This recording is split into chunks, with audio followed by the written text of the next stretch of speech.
Salut l'équipe. Je ne sais pas si un jour, à mes yeux, il sera simply the best. Mais pour sa 19e saison dans la Ligue, il m'a encore fait parler de lui plus que de raison. En même temps, battre le record historique de Karim Abdul-Jabbar, tout en squattant le fin fond de la conférence Ouest la moitié de saison, nous faire croire que le play-in est peut-être inatteignable et finalement arriver en finale de conférence. Non, vraiment frérot, faut doser. Cette année, t'as failli me perdre quand même. À peine le temps de prendre une balayette laser par les Nuggets que tu laisses planer le doute d'une retraite. Come on, LeBron, I don't want to lose you. Et même si tu ne parviens plus à faire basculer les fins de match comme jadis, ce n'est pas une raison pour nous quitter aujourd'hui. Qui va relancer le débat du GOAT chaque soir où tu mets plus de 30 points? Qui va insulter Stephen Brun sur Twitter? Les LeBronettes vont devenir aussi aigris que les Jordan Boy qui pensent que le basket s'est arrêté en 98. Non. Je suis clairement pas prêt à ça. 2003, c'était hier pour moi. Bon, à l'époque, ma balance n'affichait que 2 chiffres, mais quand même. Avec ta potentielle retraite, LeBron, sache-le, tu risques de faire vieillir tout le monde. Et j'ai pas envie de vieillir, LeBron. Reste avec nous. Et qui sait, tu pourras peut-être Rolling to the River vers un nouveau titre. Qui sait? Et puis Brown, vraiment, entre nous, en ce moment, we don't need another hero.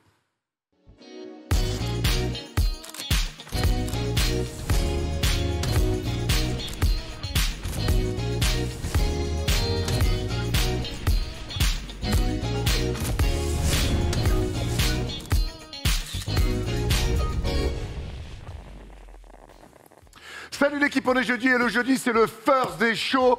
C'est la dernière, potentiellement le dernier Thursday Show de l'année. Je vous explique tout. Si les Celtics accrochent un match 7, il y aura un dernier Thursday Show la semaine prochaine. Si le Heat passe en finale avant d'aller au match 7, il n'y aura pas de Thursday Show, on fera une libre antenne lundi et on fera une grande preview des finales. Vous avez bien cette première info, soyez concentrés, il va y avoir encore plein d'infos pendant l'émission. Avec moi cette semaine, Thomas a sorti ses plus belles lunettes et sa plus belle chemise, et Stephen Brun a sorti ses plus belles chaussures. C'est signe que l'émission va être très lourde. Ça va les copains? Salut Erwan, Bonjour enchanté. Stephen, bonjour. Comment allez-vous? Ça va super. Oui, j'enlève ces conneries. Non, c'est enfin temps estival.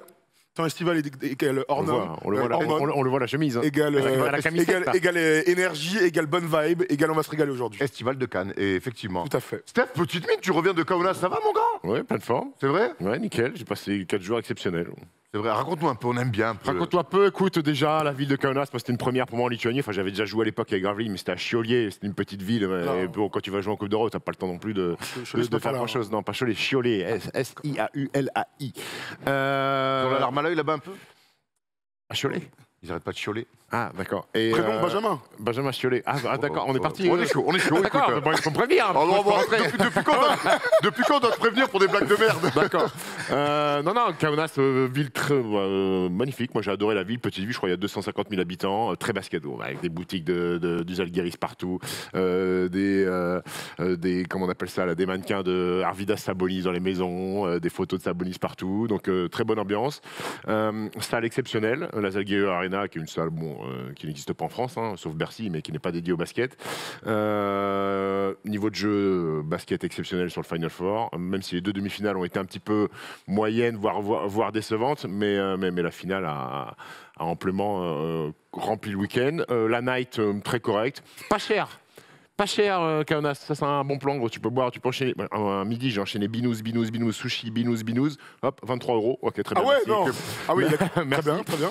Sympathique, voilà. Sinon, beaucoup de strip club, j'ai pensé à toi. À qui et moi? Thomas. Ah. Je plaisante. Voilà. Dans la danse.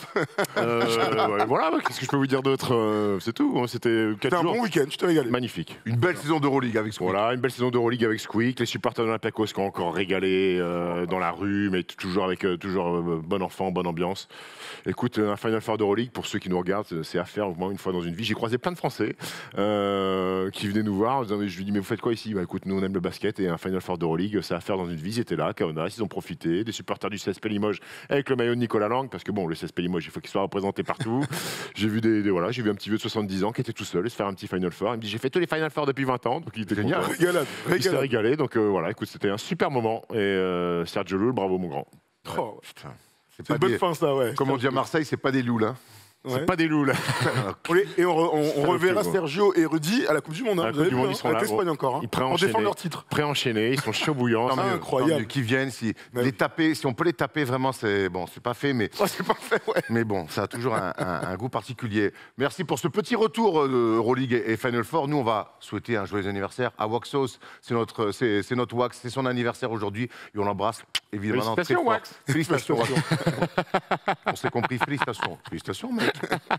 Allez, le sommaire de l'émission. Bon, avec aujourd'hui, pas de news réellement. On va plutôt revenir sur la série entre les Celtics et le Heat. Les Celtics, pardon, sont toujours en vie. On reviendra un petit peu sur ce qui est possible ou pas dans cette série. On ira ensuite à l'Ouest, où là, pour le coup, les jeux sont faits. Sweep des Denver Nuggets face aux Los Angeles Lakers. Et ensuite, on fera une grande partie sur les Los Angeles Lakers. C'est quoi la suite? Est-ce une saison réussie? On mixera un petit peu les deux.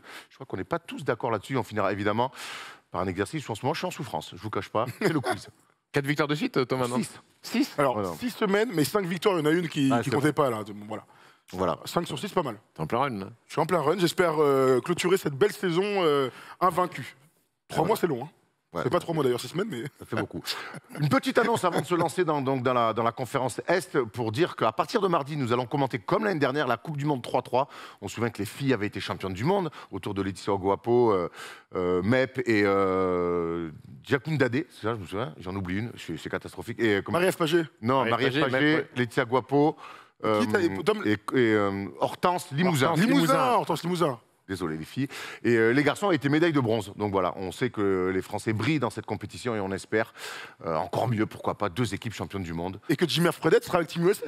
Donc un ancien NBAer, ça donne un petit peu l'excitation. Parce qu'en général, les mecs de Team USA, on les connaît pas. Hein. Donc Et en général, on les retrouve à House Factory la semaine d'après. Donc, ça se passera sur l'équipe live et on sait que les shooters en 3-3 exclusifs avec le jouet dehors, c'est un petit peu plus compliqué, Stéphane. Ouais, mais Come on, ballon, Juan. ballon a une taille et un grip qui peut permettre de filocher sévère. Hein. Je te T'es le en dis, train de moi. me dire que Steph Curry serait pas bon en 3-3, Erwan? À partir du moment où Je tu t'entraînes... t'embête, réponds pas à cette question À de partir du moment où naze. tu t'entraînes dehors en permanence sur le 3-3, qu'il y a un temps où il n'y a pas de vent, je pense que tu peux filocher Moi aussi, je sévère. peux On peut filocher, mais ce que je veux dire, c'est que moi, de tout ce qu'on a fait depuis le 3-3, depuis Nantes 2017, j'ai pas vu une équipe gagner qu'avec des shooters, que sur de l'adresse. Ah oui, mais bien sûr qu'il faut... Ah, mais tonton, c'est ce qui fait que ça. Non, Mais d'accord, Jimmy mais Fredette, c'est un y a pas- super joueur d'attaque sur Mais toi. le Attendez. problème, c'est que s'ils ont un gros à l'intérieur qui prend les ballons et qui carte, Jimmy Fredette, il... Jimmy Fredette, gros, il met pas que des tirs. On va voir Ça, qui vont être avec lui. S'ils peuvent éviter de lui mettre des joueurs de N3, ça pourra aussi aider Team USA parce qu'on sait qu'en général, ils envoient des mecs qu'on voit dans la night flamber, avoir des grands discours de joueurs NBA, mais c'est vrai que sur le terrain, on est plus proche de l'après-national. Voilà, donc on espère que Jimmy Fredette va. Ah gros, on l'a vécu Ouais, c'est vrai. de notre vécu. Hein. C'est vrai, c'est vrai. Avec une belle soirée d'ailleurs, à Nantes, avec un mec, une tête dans un comptoir et tout. Tout à fait. Ouais. ouais, non. Très bien. On y va? Ouais. La conférence Est, Boston, Miami, c'est chaud ou presque, ou je sais pas, on va en parler en tout cas.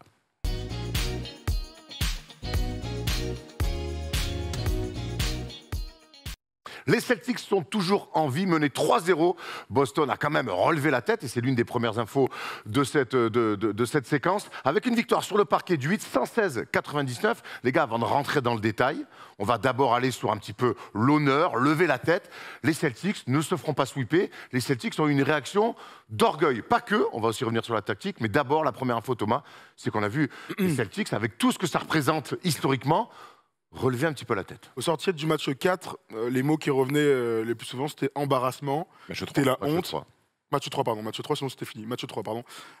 Embarrassement, Abandon. honteux, abandon, même, t'as raison, des mots hyper forts. Jaylen Brown, en conférence d'après-match, était mine des confites, il y avait de quoi. Et tous les observateurs, que ce soit les anciens joueurs, les analystes, etc., avaient fait un focus sur, bah, les gars, là, ce que vous êtes en train de faire, c'est indigne de cette franchise historique qu'est les Celtics. Donc, ils avaient raison, et donc il fallait avoir une réaction d'orgueil. C'est une équipe qui a de l'orgueil, ça sans aucun doute. Quand tu es mené 3-2 sur le tour d'avant contre Philly et que tu arrives à passer, c'est que tu as de l'orgueil. Ça suffira pas, d'après moi, pour revenir dans la série. Il n'empêche que ça part de là. On en parlait hier avec Rémi Réverchon dans Clutch. On disait, bah, faut bien faire le premier pas d'un renversement historique. Donc ils l'ont réussi.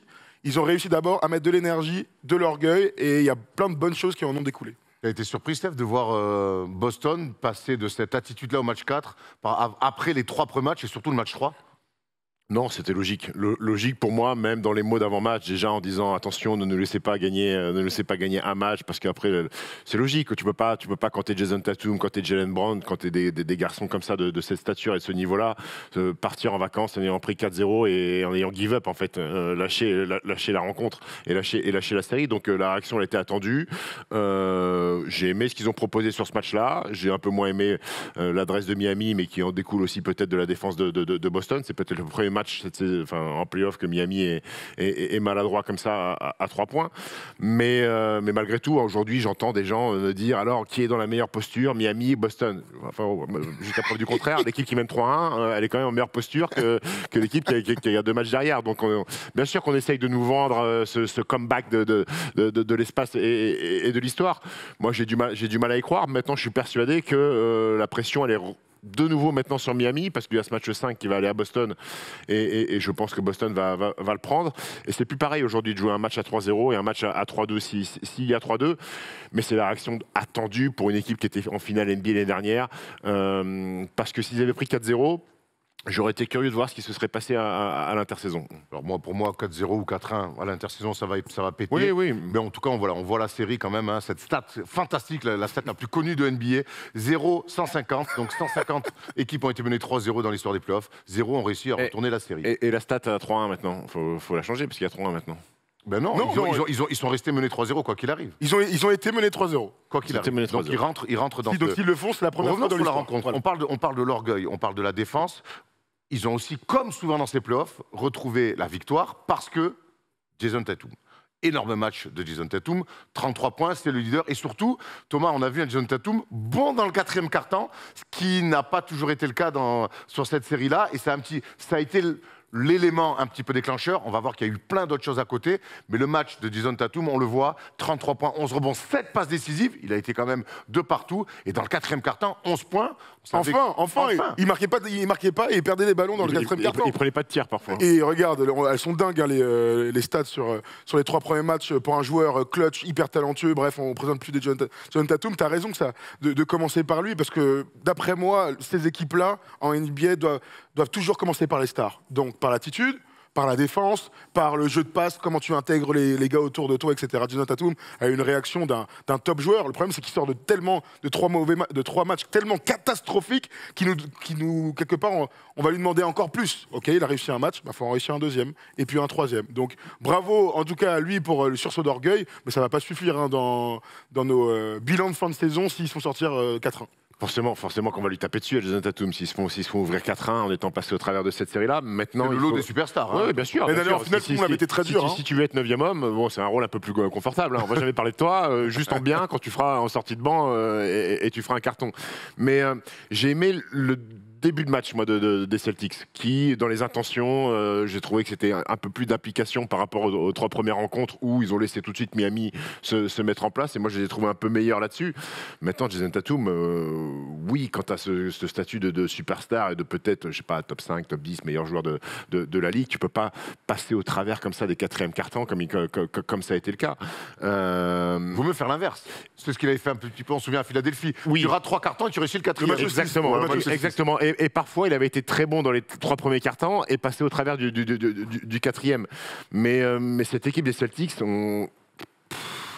j'ai l'impression que la saison régulière les a en trompe-l'œil un peu, trop de facilité, trop sur d'eux peut-être sur cette saison régulière, et ils n'ont pas réussi à faire le switch saison régulière, peut-être play-off, parce que aujourd'hui ils sont en finale de conf, mais rappelez-vous contre Atlanta, bon, ils ont gagné 4-2, mais il n'y avait pas non plus ce sentiment de domination extrême et de sérénité.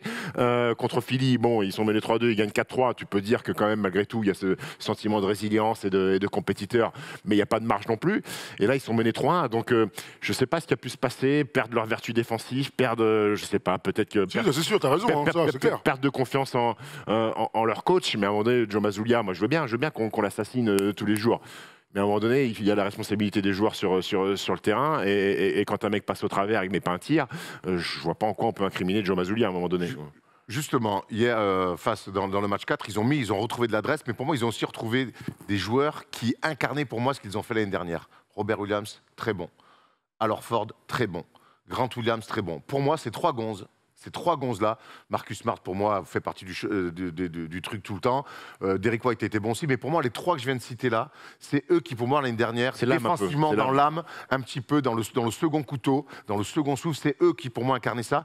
Et comme par hasard, sur ce match-là, je les ai trouvés très, très bons. On peut aussi associer à ça, et je vais vous lancer là-dessus, les ajustements de Joe Mazzulla, qui, pour moi, arrivent beaucoup trop tardivement, sur l'attaque de zone. Là, les Robert Williams et alors Ford qui se baladent ligne de fond, c'est toujours plus... Merci, c'est toujours plus chiant quand même à défendre pour une attaque de zone. Et puis quand tu mets la balle là-dedans, ben, du coup, ça libère le poste. Et qui on a trouvé au poste? Jason Tatum. Voilà, donc sur des principes simples, mais qui ne faisaient pas penser les 3 matchs-là. Il y a eu aussi des ajustements tactiques sur quelque chose d'important, c'est l'attaque de zone. Ouais, ça c'est clair, ils en ont besoin, parce que de toute manière, Spoelstra va sortir cette carte de sa manche. Il adore cette zone match-up chiante. Ça nous fera toujours penser au match de 2011 qui avait embêté le Heat en finale avec ça. Et aussi dans la bulle, bien sûr. Oui, mais oui, ce qui nous fait penser à 2011, mais Spoelstra l'a toujours fait, ça. Point. Il le fait tout le temps, ça fait partie de son truc. Non, mais je n'écoute pas mes débuts de phrase. 2011, ça n'a pas fonctionné contre Dirk. Mais non, mais vous écoutez pas du tout ce que je vous dis. Je dis que les Mavs le faisaient en 2011 et que Spoelstra l'a toujours fait. Oh, oui, allez. Et donc, bref, dans la bulle. Bref, ça fait partie de ça. Et donc, pour battre cette équipe du Heat, il faut avoir une attaque cohérente sur la zone. Le truc, c'est que le Heat va tout le temps en finale de conférence, voire en finale NBA, en sortant ce truc-là. Donc peut-être qu'ils n'ont pas assez travaillé, ça c'est sûr. Ils ont enfin trouvé les ajustements. Tu as raison, Erwan. Je vois aussi que dans cette victoire, ils n'encaissent pas 100 points. L'année dernière, ils vont en finale parce qu'ils défendent. Je vois aussi que dans ce match-là, ils sont très très forts sur les passes décisives, 28 dans le match généré, et à l'adresse à 3 points. Donc voilà, parfois le basket, c'est tout con. Tu arrives à défendre, tu te fais des passes en attaque, tu arrives à jouer les uns pour les autres, et comme de par hasard, en conséquence directe, tu marques des tirs à 3 points, et cette stat, elle est incroyable sur les 14 derniers matchs. Quand ils marquent plus de 15-3 points dans un match, ils sont à 7-1, et surtout quand ils en marquent moins de 15, ils sont à 0-6. Ça marche pour beaucoup d'équipes, et cette équipe est tellement portée vers l'adresse et vers l'attaque, ils sont obligés d'être très efficaces. Mais c'est quand même plus simple d'avoir du rythme en attaque et de mettre dedans en trouvant des bons tirs, quand tu fais vivre le ballon, quand tu fais circuler le ballon, quand tu fais bouger cette défense, quand tu amènes le ballon intérieur et que tu ressors extérieur, c'est quand même plus confortable que de prendre des tirs sur la transition en bune à bune défendue en première intention. Alors ça peut arriver que des garçons comme Tatum ou Brown soient chauds bouillants avec leur talent et leur qualité, et que sur un match où il n'y a pas vraiment de travail offensif, ils peuvent en mettre 8, 10, 15, 3 points à eux deux. Mais c'est quand même plus simple. Et là où je regrette Boston, c'est comment, en sachant que Miami a ça dans sa poche, cette défense de zone, comment en amont tu n'as pas préparé ça?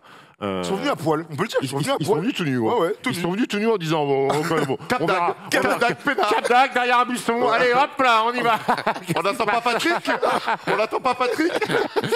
Je trouve ça, alors que c'est pas une nouveauté en fait. Tout le monde le sait, NBA, que Spoelstra, il a cette petite zone. Donc il aurait dû arriver préparé. Ça n'a pas été le cas. Et on voit que quand tu prépares des choses, quand tu trouves que le ballon bouge, bien sûr que sur la défense de zone, les grands là qui bougent sur la ligne de fond et tu peux les trouver pour finir. Et puis la défense de zone, mine de rien, le high post est l'élément déterminant. On l'a bien vu en finale d'Euroleague où Olympiakos s'est mangé une espèce de zone match-up pendant 38 minutes. Et d'ailleurs, Nico Batum me disait, mec, faire zone, finale d'Euroleague, 38 minutes, c'est honteux. C'est honteux, mon mec, fais de la un match de bonhomme. Moi, je suis d'accord avec Nico, mais malheureusement, ça fait partie de notre sport. Ça fait partie de notre sport, tactiquement. Voilà. C'est qui a soulevé le trophée? Voilà, exactement. Mais oui, défense de zone, si t'as pas la solution, tu peux vite être en struggle. En plus, t'as plus de rythme. Dès que tu commences à rater, et des fois, la défense de zone te donne des tirs à 3 points ouverts tout de suite, et tu dis je le prends, mais si je le prends, c'est trop tôt. Donc après, je le prends pas, et après tu l'as pu, et ça te rentre dans la tête, et c'est affreux. J'avais confiance. Mais t'as raison de dire que Boston, à un moment donné, quand ils défendent et quand ils ont préparé un petit peu leur plan tactique, ça devient une autre équipe, quoi. C'est une autre dimension. Maintenant, il va falloir s'attendre à un contre-Kems, peut-être le contre-Kems, deux choses intéressantes. C'est clair, moi je ne comprends pas pourquoi ces adaptations arrivent si tard, parce que vous l'avez parfaitement dit, Spoelstra, superbe coach, on adore, mais bon, pour moi sur ces playoffs, tactiquement, ce qu'il fait, il n'y a rien de nouveau. Voilà, après, c'est incarné, c'est habité par les joueurs. C'est ça aussi qui compte. Oui. Il n'empêche que tactiquement, tu as le droit d'apporter des réponses un peu plus tôt. Et la suite, tu as raison. Il va y avoir ce fameux contre-Kems du Heat. Allez, projetons-nous sur la suite de cette série. Il y a 3-1. Le prochain match ce soir est au TD Garden. Le problème, c'est que sur ces playoffs, les Celtics, ils ont un bilan à domicile négatif. 4 victoires, 5 défaites. Et on rappelle quand on perd 2 d'entrée de jeu sur un finale de conf, le bilan il est compliqué. Quoi. Et t'as raison, mais quand on faisait le bilan des 4 équipes dans les finales de conférence, c'était les seuls qui n'étaient pas invaincus à domicile. Alors depuis, les choses ont changé, parce que les Lakers ont eu la bonne idée de se faire casser le cul à domicile 2 fois, et les Celtics, eux aussi, ont perdu leurs 2 premiers matchs face au Heat. Il va falloir retrouver une assise. Quand je dis assise, souvent on dit assise défensive. Moi, quand je dis assise, c'est de confiance à domicile portée par le public. S'ils veulent revenir, il va falloir que ce soit très sérieux en défense et qu'en attaque, ce soit le feu. Quand les Cavs reviennent dans la série face aux Warriors en 2016, souvenez-vous comment ils sont portés par 2 joueurs exceptionnels avec les 2 matchs à 40 points de LeBron et de Kyrie, mais parce qu'il se passe un truc, tu sens que l'âme, elle a changé, le momentum est fou, tu mets de l'adresse, tout le monde joue, tout le monde est très très bon. Il va falloir retrouver ce type d'esprit pour les Celtics. Est-ce qu'ils ont ça en eux? En tout cas, il n'y a rien dans ces playoffs qui me permettent d'y croire. Voilà, trop de up and down, tu en as parlé tout à l'heure, trop d'ajustements tardifs dans les séries. Alors Ford et Robert Williams enfin mis, mais au bout d'un mois de play-off, ensemble dans le 5 majeur. Voilà. Pour moi, ils n'ont pas les ressources. Maintenant, j'ai envie de me tromper. Il a rechangé en plus, Robert Williams. Alors Ford, il n'est pas Oui, allé complètement au bout de... Après, quand tu te fais taper comme ça, tu es obligé de rechanger. Je sais pas, moi j'ai quand même il y a 3-0. J'ai quand même l'impression qu'au plus Robert Williams est sur le terrain, au mieux c'est pour les Celtics. Ouais. Il y a une équipe quand même en face. Bien sûr. C'est le Miami qui nous régale. Certes, ils ont perdu à domicile alors qu'ils auraient pu conclure. Ça m'a un peu surpris. Il n'empêche que battre le 8 2 fois d'affilée, c'est pas cadeau. 3 fois, j'en parle pas. 4 fois. Est-ce que la mission semble impossible, Steph? Je crois pas qu'elle soit impossible pour Boston, qui a quand même on parlait de vécu collectif, c'est pas une équipe qui est neuve, qui est construite. Ils ont rajouté Malcolm Brogdon, mais c'est une équipe qui était déjà en finale NBA l'année dernière.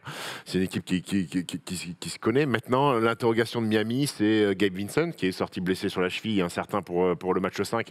Et quand on connaît le niveau du bonhomme et le rôle du garçon sur ce 3-1-là, il est quand même prépondérant. Je sais pas. Est-ce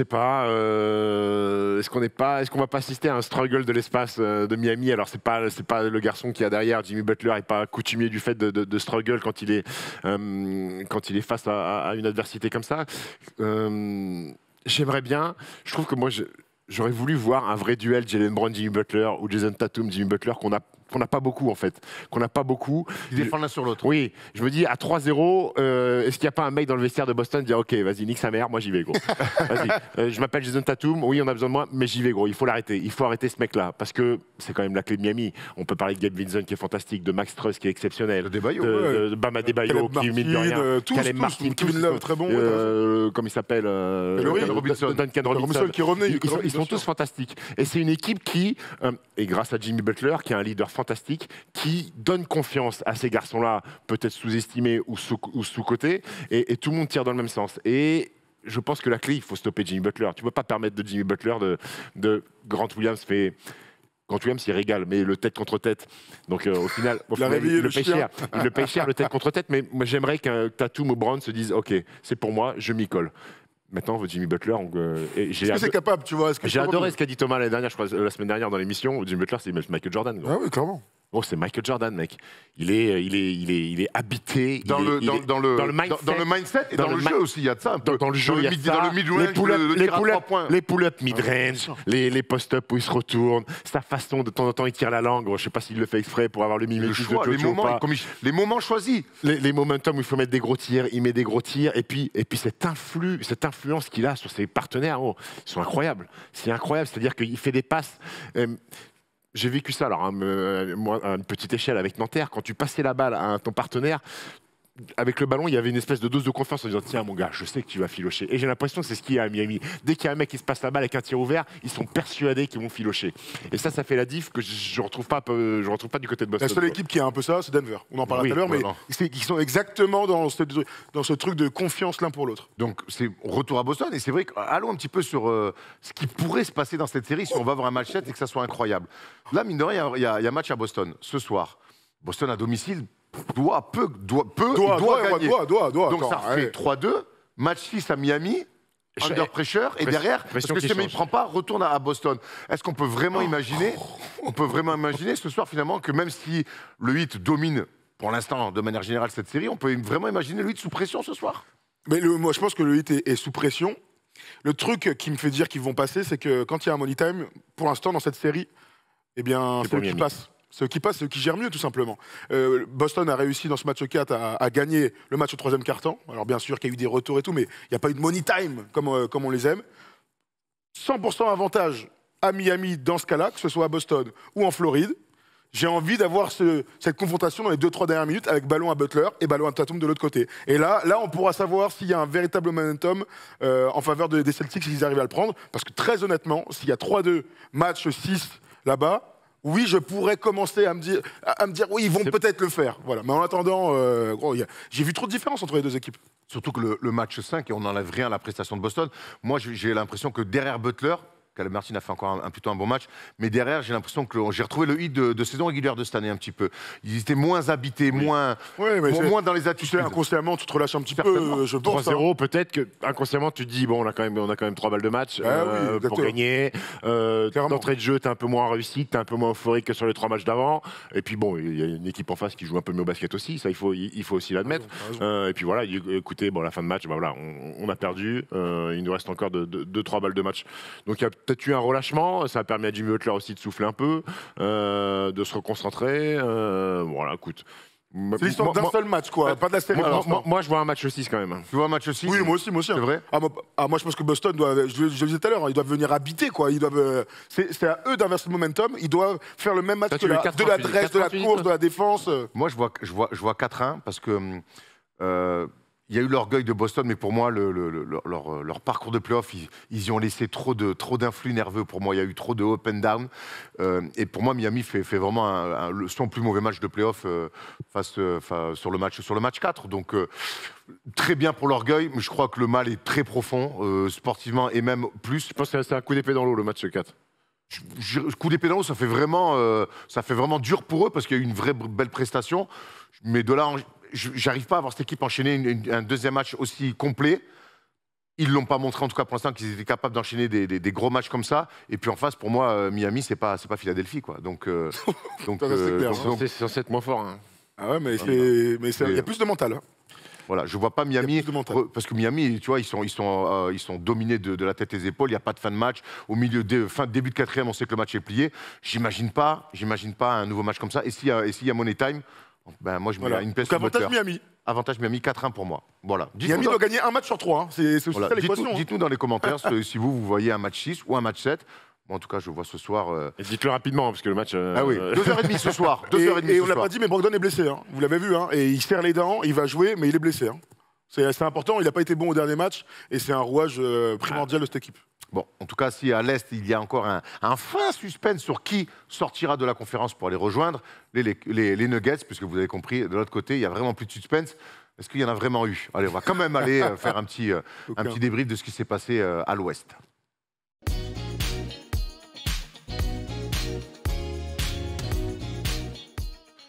Les Nuggets de Nikola Jokic et Jamal Murray ont gagné 2 fois à domicile et sont allés gagner 2 fois à l'extérieur à la Crypto.com Arena et donc vont pour la première fois de leur histoire en finale NBA. Ça, c'est pareil, on va revenir sur le côté historique aussi. Voilà, victoire 111-113. LeBron James a eu le ballon de la gagne sur un système similaire à celui qu'il avait eu, vous vous souvenez, avec le Heat face aux Pacers lors d'une finale de conf sur un match 1, une fin de main à main, il était parti mettre un grand lay-up. Ah ouais. Bon là, pour le coup, on est venu fermer très vite côté Nuggets. Victoire, et donc première fois de leur histoire que les Nuggets vont jouer une finale NBA. C'est pas rien pour une franchise d'atteindre pour la première fois une finale NBA. C'est pas rien, c'est plus que ça, c'est exceptionnel ce qu'on est en train de vivre. Oui, c'est exceptionnel. C'est un tournant dans une franchise qui rappelez-vous, à un moment donné, avant que Melo arrive, cette franchise-là, c'est un peu la risée du Colorado, puisque les Broncos ont gagné le Super Bowl, puisque les hockeyeurs, l'Avalanche, avaient gagné la Coupe de la Stanley Cup, et il n'y avait que l'équipe de basket qui était un petit peu la risée avant de retrouver les playoffs et une finale de conf avec Melo. Non, c'est un cap psychologique qui est brisé, c'est une barrière psychologique qui est brisée. Ça y est, on est enfin en finale NBA.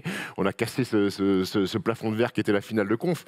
Et puis surtout, ils sont en finale NBA, certes, mais ils arrivent dans la posture du favori, en fait, Denver. C'est qu'aujourd'hui, c'est pas les Knicks de 99, quoi. Non, il n'y a pas de surprise. Ils ont marché sur la saison régulière à l'Ouest. Et souvent, on disait, attention, ils ont terminé premier à l'Ouest parce que derrière, il y a des équipes qui sont ratées. Les Warriors se sont ratés, les Lakers se sont ratés. Et puis finalement, il n'y a pas de surprise. Gros. Cette équipe-là, on en parlera du débrief face aux Lakers, qui est une équipe qui se connaît depuis maintenant pas mal d'années, qui a l'habitude de jouer ensemble, même si des garçons ont loupé des saisons pour blessure, il n'y a pas de surprise de les voir à ce niveau-là. Et c'est aussi la récompense de Nikola Jokic, qui ont dit ok, mon grand, t'es 2 fois MVP, bravo, c'est super. Mais le step maintenant, c'est d'emmener ton équipe en finale NBA. Il y est, bravo. Ouais, c'est exceptionnel, je te rejoins. Et puis c'est une franchise historique, hein, on rappelle. Hein, ils sont là depuis 1976, donc c'est pas la petite franchise là. Ils ont réussi enfin. Non, c'est une franchise créée en 48. Tout à fait, en NBA. Il s'appelait, alors même pas la NBL. Au début, il s'appelait les Denver. Ah, je l'ai pas. Pépitos. Non, d'ailleurs, c'est le nom d'une franchise qui existe encore. Ah, je l'ai pas du tout. Denver Rockets. Les Denver Rockets. Ah, les Denver Rockets de fou, grave. Okay. Ouais, un point pour Stephen Brun. Bravo. Les Denver Rockets, tout à fait. Et donc, ils sont là depuis toujours. Donc, c'est une franchise historique qui n'a jamais réussi à péter cette finale NBA. On peut penser aux Clippers, hein.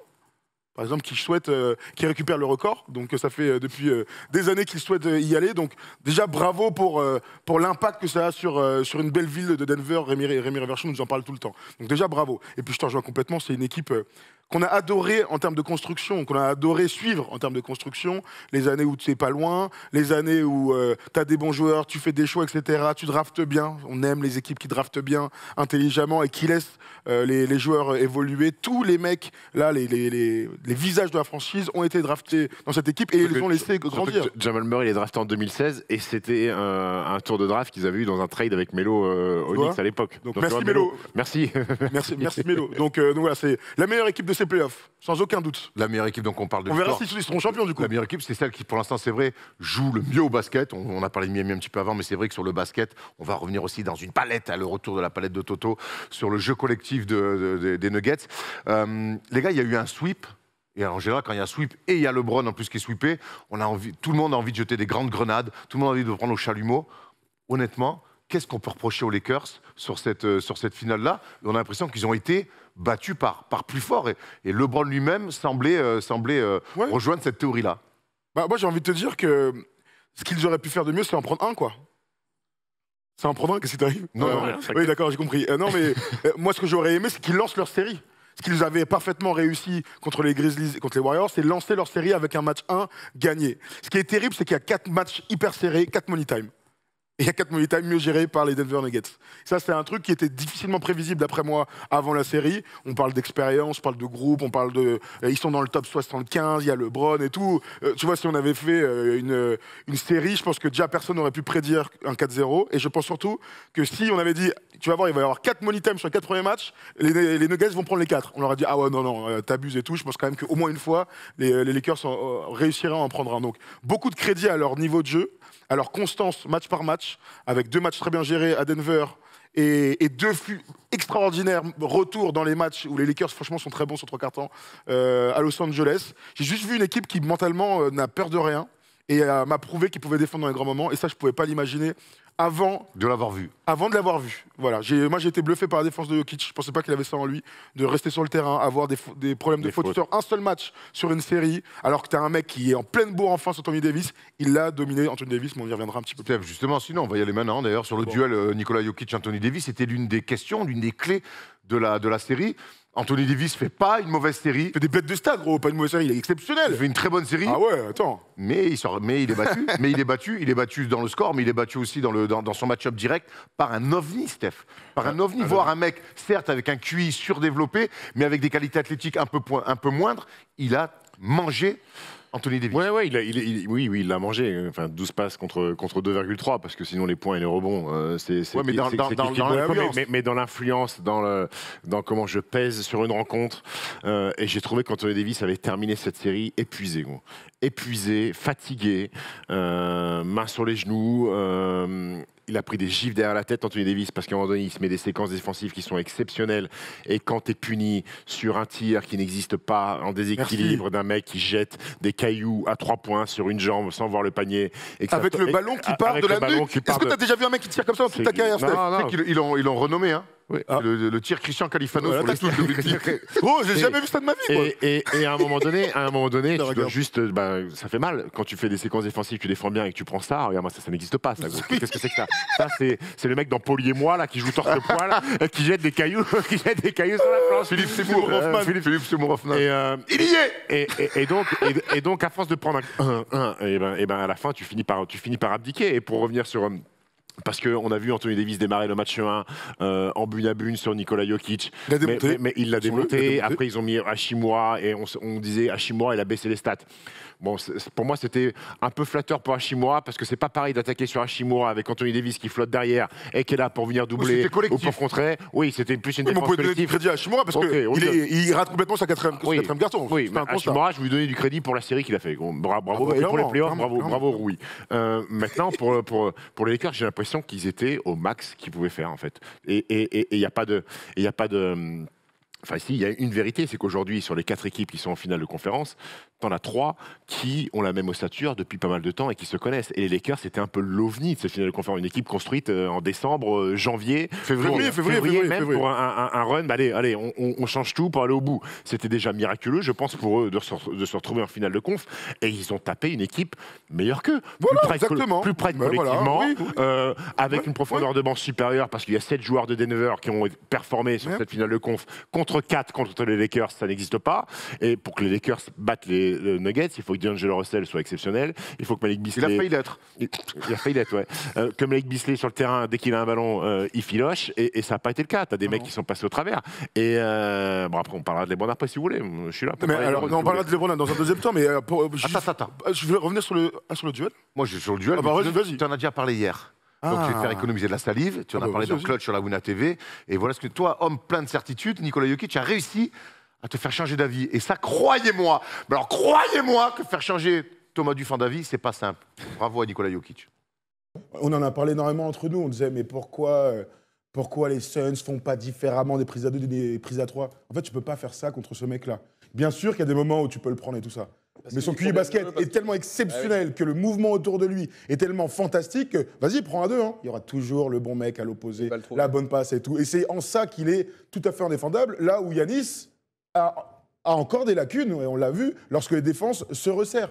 Jokic a absolument tout sur du jeu de pivot, entre guillemets, classique, donc proche du cercle, les petits machins, le rebond offensif, sur du tir à 3 points, qui le rend indéfendable, mais sur tout le reste, les passes, les trucs. Il est archi complet, c'est peut-être... De toute façon, on compare avec qui? Avec Larry Bird.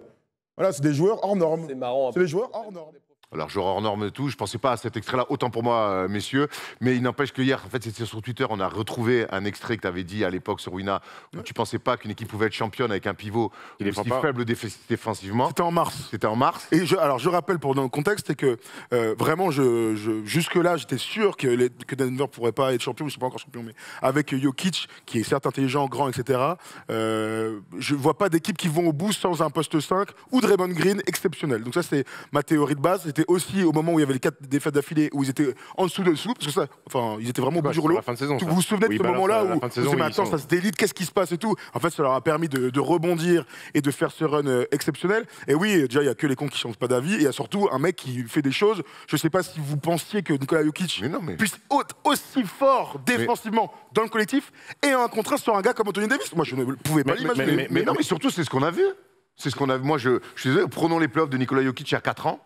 3 ans, 2 ans l'année dernière, il n'était pas aussi défensivement, il faisait pas ce qu'il fait cette année, donc il fallait le voir aussi. Il fallait le voir. En plus, alors il est souvent bien caché par Mike Malone dans le système défensif, mais quand il doit se mettre en défense, il fait les efforts. Mais on pouvait que te rejoindre. Les chiffres montraient que Denver était l'équipe qui prenait le plus de paniers à 2 points parce que pas de dissuasion, pas de protecteur de cercle. Et on sait qu'en NBA aujourd'hui, si t'as pas des mecs qui nettoient l'étoile d'araignée, tout ça, t'es en difficulté. Et finalement, c'est passé parce qu'il a tellement d'influence dans le jeu. Après, c'est un fantastique rebondeur. Exceptionnel rebondeur. Exceptionnel rebondeur. Tout à fait. Le timing, les prises de position, les lectures de trajectoire pour savoir où va atterrir la balle. Vitesse de main aussi. C'est important. Vitesse de bras. Il fait pas trop ça, tu sais, là. Elle fait ça, c'est lui qui la chope. Il y a au sol aussi, il est malin. Oui, les réductions de distance. Les réductions de distance, il est exceptionnel, mais ce mec-là, et tu as raison de dire doublé, triplé, c'est une monumentale erreur. Surtout quand tu as Jamal Murray, quand tu as Michael Porter Jr., quand tu as Aaron Gordon, quand tu as Caldwell pop dans l'équipe, tu ne peux pas doubler sur un mec. Bruce Brown aussi, rajoute-le. Bruce Brown, tu peux pas doubler sur un mec ou tripler qui a une telle qualité de passe, une telle vision du jeu, lecture de jeu. La solution, peut-être, ça serait one and one toute la soirée. Il en met 50. Mais Jamal Murray en met 15 et le reste en met 15. Eh ben, je suis mais d'accord ça avec toi. veut dire Et d'ailleurs, on que en avait parlé, tu te souviens, mais moi, ça non veut dire que t'envoies Je suis d'accord avec Anthony toi. Davis au casse-pipe pendant 38 minutes à défendre du 1 contre 1 et de l'autre côté, il peut pas jouer. Anthony Davis, il peut pas jouer. Il est Et obligé ils en ont trop besoin. il est obligé de se taper parce que t'as pas de rotation. Dans la bulle, il y avait Dwight Howard et il y avait Jamal Magui qui pouvaient se relayer. Et c'était pas Jokic d'aujourd'hui. Anthony Davis, c'est trop seul. C'est-à-dire que tu le perds de l'autre côté si tu l'envoies au Ils ont fait casse-pipe. le jeu de Tristan Thompson qui était bon. Ah, c'est très peu. Limite, hein, non, mais c'était pas une Non, blague. mais hein. en tout cas, C'était pas une blague. oui, Mais le oui. duel, en tout cas, c'était un duel attendu entre deux titans. Et moi, j'ai été servi parce que Anthony Davis, je répète, a été bon, en forme. Il a joué plus de 40 minutes par match. C'est des trucs auxquels on n'était pas c'est ce habitué qu'on ces derniers dit, temps. on a du mal Il a juste été moins on a fort, du mal à quoi. tomber sur les Lakers, on a du mal à tomber sur LeBron, on a du mal à tomber sur Anthony Davis. Moi, j'ai pas de mal à tomber sur les bandes. Non mais je sais, mais la série sur la série, qu'est-ce que vous lui reprochez? Après il est maladroit. Quatrième carton. Oui, Ah ouais, mais Quatrième bon. carton, gros. Il fait un on y énorme. reviendra. Le match On- 4, il est exceptionnel. On y hein. reviendra, on y reviendra, on y reviendra. Quatrième carton, gros. On y reviendra. On parle de Nikola Jokic qui a été exceptionnel, mais on le dit, c'est une force Machine, collective, Une œuvre. une œuvre collective. Et puis surtout, il y a un mec qui a quand même changé la donne et qui a massacré les Lakers, notamment à domicile. C'est Jamal Murray. Oh là là. C'est Jamal Murray. Il a mis quoi, plus de 50 points en 3 quarts temps, là Aujourd'hui, on sait Cheval sur un et deux. que tu parlais qu'aujourd'hui gagner avec un pivot, c'était un peu compliqué et qu'il fallait surtout des arrières extérieurs. Bon ben voilà, lui, tonton, il est là. Regarde les stats sur la finale de conf et puis il y a les stats, Les pourcentages, gros. les pourcentages et il y a la manière. Tu parlais d'Anthony Davis qui a pris des tatanes par Nikola Jokic sur la tête tellement il prenait des tirs incroyables. Lui, il les a tous giflés. Attends, Erwan, t'as vu là, dans l'encadré, tu sais que j'avais même pas vu cette scène. Tu peux remettre en Ouais, plan, mais s'il joueur te plaît d'histoire, un peu de 30 points. 30 points, 50, 40, 90. 90. Alors ça, c'est sur quoi? Sur une série? Ou en finale de conf? Gros, ça n'a aucun sens comme stat. Vous vous rendez compte? Parce qu'on a quand même un joueur all-time, on l'a dit tout à l'heure, et t'as commencé par ça avec Jokic. On a un deuxième joueur all-time visiblement dans l'effectif. On a un mec, si ça avait été Kyrie, on se serait ségué, comme bien dit Erwan, pendant des C'est pas tout à semaines. fait ça que je dis, mais Qu'est-ce que tu dis, pardon, alors? c'est gay. Ah, c'est Ségué. ségué, Ou ok. poignardé. Une stego, une poignardée, tout le monde comprend. Allez, merci messieurs. Donc ils ont, tu sais, pour Yanis, on disait toujours que c'est un joueur fabuleux et tout, mais il lui faut quelqu'un d'autre pour finir les matchs. Le fameux Shaq et Kobe. C'était Kobe qui avait les ballons en main. Et ben Jamal Murray est un joueur hors norme en playoff. Wesh Morey. Jamal Murray, c'est un joueur hors norme en playoff. Et bien sûr qu'on l'avait un peu oublié, enfin pas nous, mais en général les gens l'avaient un peu oublié parce qu'il a été blessé et que puis, la voilà. réalité Et puis quand tu Exactement. loupes un an et demi, il y a des mecs Eh qui ben arrivent. voilà. C'est la se réalité montre. d'NBA. Tous les Voilà. absents ont tort parce qu'il y a tellement de mecs qu'au bout d'un moment, t'es pas là, ben, il y a d'autres qui Grave. prennent ta place. Et vous avez vu les mots de Mike Malone et de Nikola Jokic. C'est pour ça que je dis que cette équipe elle va être championne. Je n'imagine pas ça autrement. Mais parce qu'ils ont tellement confiance les uns les autres, ils ont toujours le mot pour les autres. Après, la qualif, c'est on pense à Jamal Murray parce qu'il a vécu des moments très durs. Il pensait que les Nuggets allaient le transférer. Il est venu me voir, Mike Malone dit ça. Oui, et oui. finalement, on lui a dit mais gros, on a confiance en toi. T'es notre gars en fait, et on va te garder. On va prendre le temps que tu te remettes sur pied. J'ai l'impression qu'ils ont bien fait. Oui, il a détruit le poste de meneur de jeu des Lakers. On dit Angelo Russell, Dennis Schroeder, parce qu'à un moment donné, l'autre, il a tenté d'envoyer Schroeder dans le 5. Schroeder qui est plutôt Vanderbilt. Vanderbilt. Schroeder qui est plutôt, on l'a vu à l'Eurobasket, qui est capable de se mettre des pelés défensifs. On l'a vu face à Steph Curry avant, et Jamal et Ja Morant aussi. hein. Il n'y a pas un mec qui a existé sur Jamal Murray. Alors on avait tous en mémoire de ce playoff bubble face à Donovan Mitchell où ils ont, à tour de rôle, ils se mettaient 50, 50, 50. Mais là, c'est un contexte qui est différent. En finale de conf, face aux Lakers, il a été exceptionnel. Et ce qu'il a fait là en finale de conf et ce que fait Jimmy Butler sur ses playoffs, je pense qu'ils ont acquis un statut différent. Ils sont passés de forts joueurs NBA à pas loin de superstar NBA, je pense. Jimmy Butler était un peu plus en avance. Il était en avance Sur le parce qu'il côté avait déjà superstar. fait Ouais, des c'est choses. une superstar, non, Jimmy Butler, on a vraiment parlé de Jimmy Butler au même niveau que le KD Non, et non, compagnie. Ah non, mais je pense pas que. Oui, mais t'as raison. Mais après, parce qu'on prend l'entièreté d'une carrière. Oui, Tu vois. Mais- En tout cas, ce qui est sûr, c'est que ces deux mecs-là, on va les mettre dans la case bien sûr. qui sont largement plus forts quand ça compte. Et ça, on pensait à Carmelo Anthony, on en a parlé un petit peu. Tous ces mecs qui arrivent à être vraiment plus forts que leur niveau saison régulière, mais ça, il faut quand même faut adouber ce genre de performance. Jokic, Murray, fantastique. Et puis un mot sur Mike Malone, le coach quand même, qui est, on se souvient, coupé des Kings alors qu'il commence à mettre des choses un petit peu en place. Il arrive à Denver, il prend cette équipe-là. Et le premier objectif, c'était de les qualifier en play-off, on s'en souvient. Et ils finissent 2 fois 9e, ils se cassent un petit peu les dents, puis après il y a un step défensif, et puis il y a l'évolution, et puis il y a la construction de la venue d'Aaron Gordon. Et aujourd'hui, il en arrive à être finaliste NBA. L'histoire de Mike Malone, elle est aussi incroyable. Que ces discours, quand on l'entend dans les vestiaires, Il me on régale. a l'impression j'ai l'impression qu'il me parle à moi Oui. et je suis transcendé. Quoi. Ouais, bah, J'ai envie qu'il me donne le collier. J'ai envie qu'il me donne le collier. collier gros. régale, gros. Des fois, je regarde la vidéo, je me lève, je dis, hey, Mike, il est pas mal, il est pas mal, le truc, non Le collier régale trop, gros. C'est incroyable, petit speech là, avec sa feuille de stats et un petit mot pour chacun. C'est génial. Le beau mot pour tout Génial. le monde. Il dit tiens, tu prends ton collier, tu as été le maître de la défense aujourd'hui. Et tu sens qu'il y a quelque chose en fait. Et limite, tu as envie de dire allez, j'ai envie qu'il gagne. J'ai envie qu'il gagne clairement. pour ce qui se passe. Clairement. Et puis, tu as raison de dire Aaron Gordon. Rappelez-vous, Aaron Gordon à Orlando, la transformation du garçon en tant que joueur. Aaron Gordon à Denver.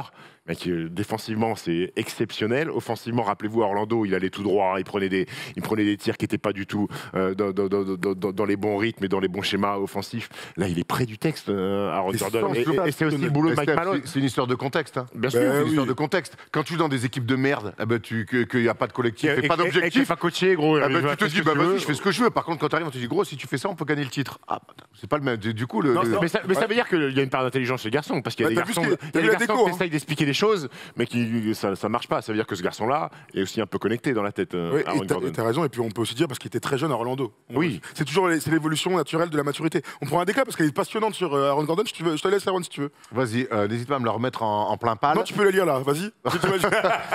Aaron Gordon a mis son ego de côté. Il savait que cette année, avec le retour de Jamal et Michael, son rôle serait différent. Il l'a accepté et s'est dit d'accord, je veux gagner un titre, je dois être le meilleur dans ce rôle, défendre, prendre des rebonds, créer pour les autres. Mais Bravo. ça en fait, cette déclat-là, Bravo. c'est ce qui fait qu'une équipe devient championne. Il y a les superstars, évidemment, il y a le coaching, mais les role players, on l'a vu en équipe de France cet été, comme ça a été compliqué, les rôles. Toutes les équipes, prenez toutes les équipes qui sont championnes depuis la nuit des temps, les role players, les gens qui acceptent les rôles-là, tu l'as connu avec Nanterre, tu as fait partie de ces mecs-là, les rôles, et on va si on parle d'Aaron Gordon, Michael Porter Jr. qui est plutôt dans le mais c'est pas troisième grave. d'un trident, mais qui est dans C'est son pas bon rôle, grave. KCP, Bruce Brown Jr. Est-ce qu'on se rend compte du niveau des mecs là sur la série, sur les playoffs hein. Vous savez, pour moi, il y a un moment. Ils sont tous au-dessus des Oui. attentes. Pour moi, il y a deux moments qu'il faut mettre en. Les mecs sont tous comme le Ouais. hit. Tout à fait, comme lui, tout à fait. Il y a deux moments pour moi vraiment symptomatiques de combien ils sont importants. Nikola Jokic pour la première fois est en problème de faute, qui est backup pivot, Aaron Gordon, et il donne des minutes, mon gars, au rebond, à la maille, il se jette par terre, il va trouver des passes D et tout.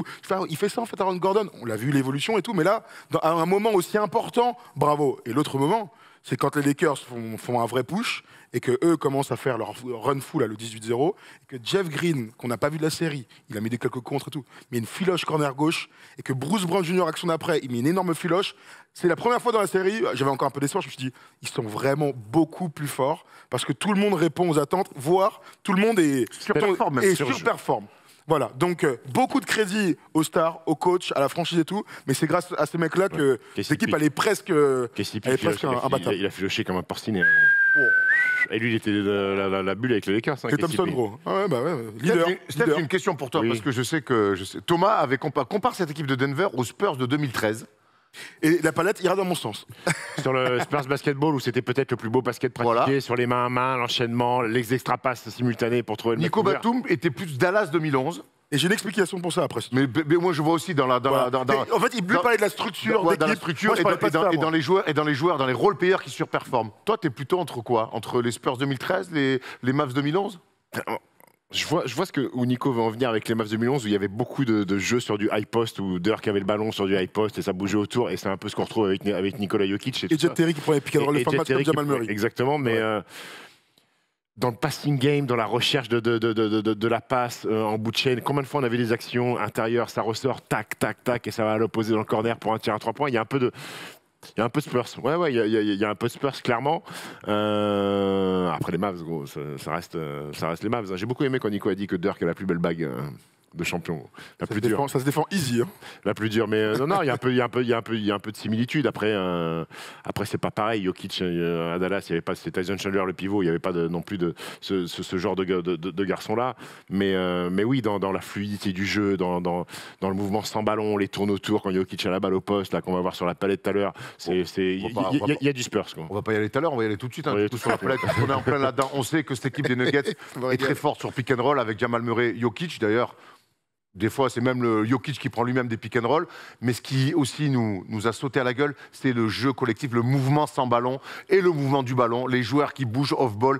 Et du coup, on a pris 2 actions en palette avec Thomas. Ce qui est important dans tout ça, c'est qu'on ne va pas découvrir maintenant que les Nuggets jouent parfaitement. On les a vus en saison régulière être exceptionnels. Ce qui est bluffant, c'est de continuer à jouer comme ça dans les grands moments de play-off, voire dans les fins de match. Première action, une belle action de basket, hein, vous avez remarqué, on va s'intéresser au mouvement des joueurs. Ça commence avec Nikola Jokic qui monte la balle et il va faire un main en main. Et il y en a eu des milliers des mains en main dans cette série entre Murray et Nikola Jokic. Voilà, on se passe la balle, on peut même se faire la bise hein, là, quand on est comme ça, quand on se connaît autant par cœur. Hein.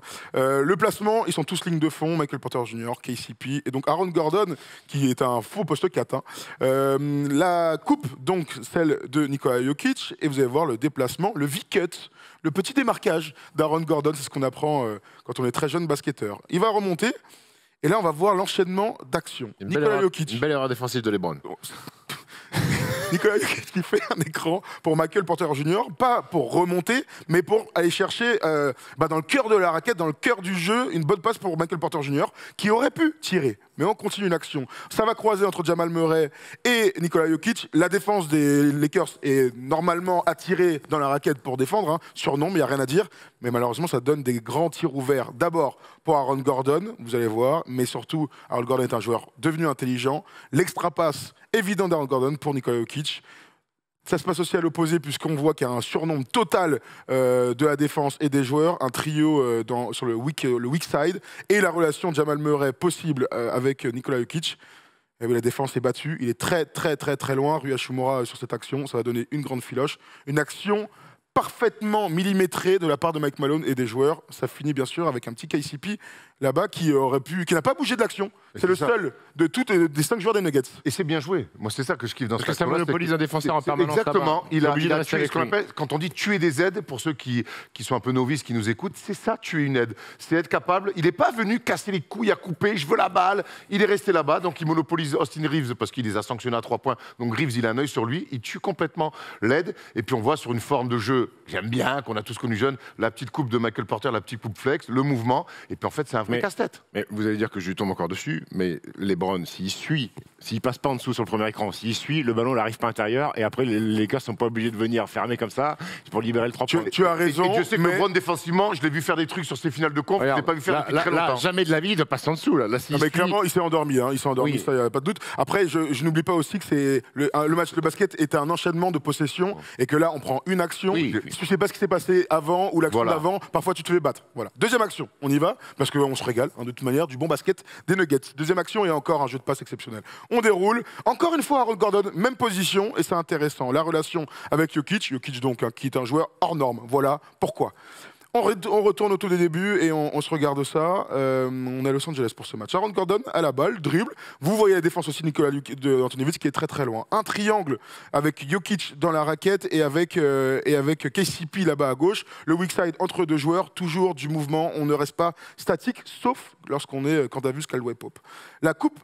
La feinte même, on va dire plutôt de Jamal Murray. On en a parlé, hein, les main à main, les end-off sont très importants dans leur effectif et donc ils sont capables parfois de faire des feintes. Nikola Jokic va faire un pick flair là-bas. Tu vas me dire que LeBron est un peu en retard, tu as raison, il y a peut-être une passe à faire. On va aller chercher Jokic sur la remontée et la coupe, bien sûr, à l'opposé de Michael Porter Jr. pour libérer l'espace. Aaron Gordon fait sa passe, enchaîne avec une pause d'écran sur Rui Hachimura. Rui Hachimura a été bon dessus, donc autant aller lui faire un petit pic.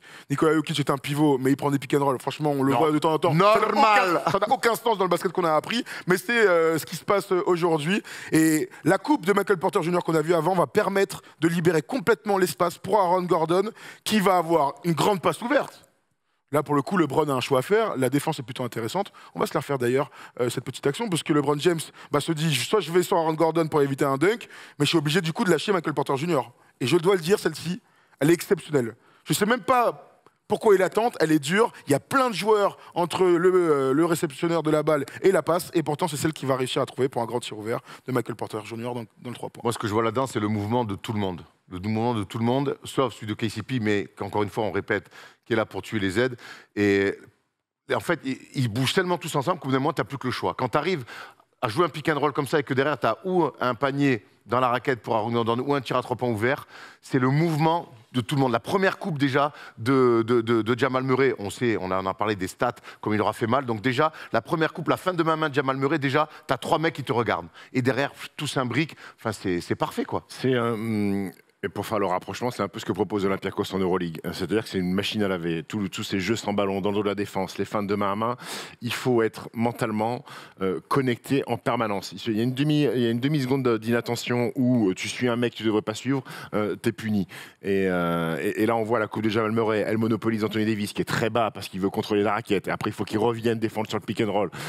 Et donc tu as des joueurs en permanence qui sont en mouvement. Et à un moment donné, tu as provoqué une aide qui n'aurait pas dû être là. Et tu punis. Puis quand tu as Nikola Jokic en aiguilleur du ciel, il met toujours le ballon au bon endroit et après t'es puni. Vous savez, j'ai hâte d'un truc, c'est que si Miami passe, c'est de voir cette équipe face à la match-up du Heat. Non mais vraiment, tu sais, c'est un truc, quand on parle de tactique pure, sur action par action par action, on sait que Spoelstra est capable de faire jouer un carton son équipe en zone. Comment ils vont réussir à s'adapter, à les détruire, ou peut-être que la zone va les embêter, on verra. Alors on répète, on attendra que la finale de conf se termine, mais normalement, les fans des Boston Celtics vont me tomber dessus, si Miami passe ce soir, lundi soir, on fera... Ou au match 6. Au match 6, ouais. Lundi soir, donc dans la libre antenne, on fera une grande preview des finales NBA. On a fait le tour sur les Nuggets, on leur a rendu plus qu'un bel hommage. On a essayé d'analyser l'histoire, d'analyser le jeu. Et on aura forcément encore toutes les finales NBA pour faire ça. Maintenant, on va aller se concentrer un petit peu plus sur les Lakers.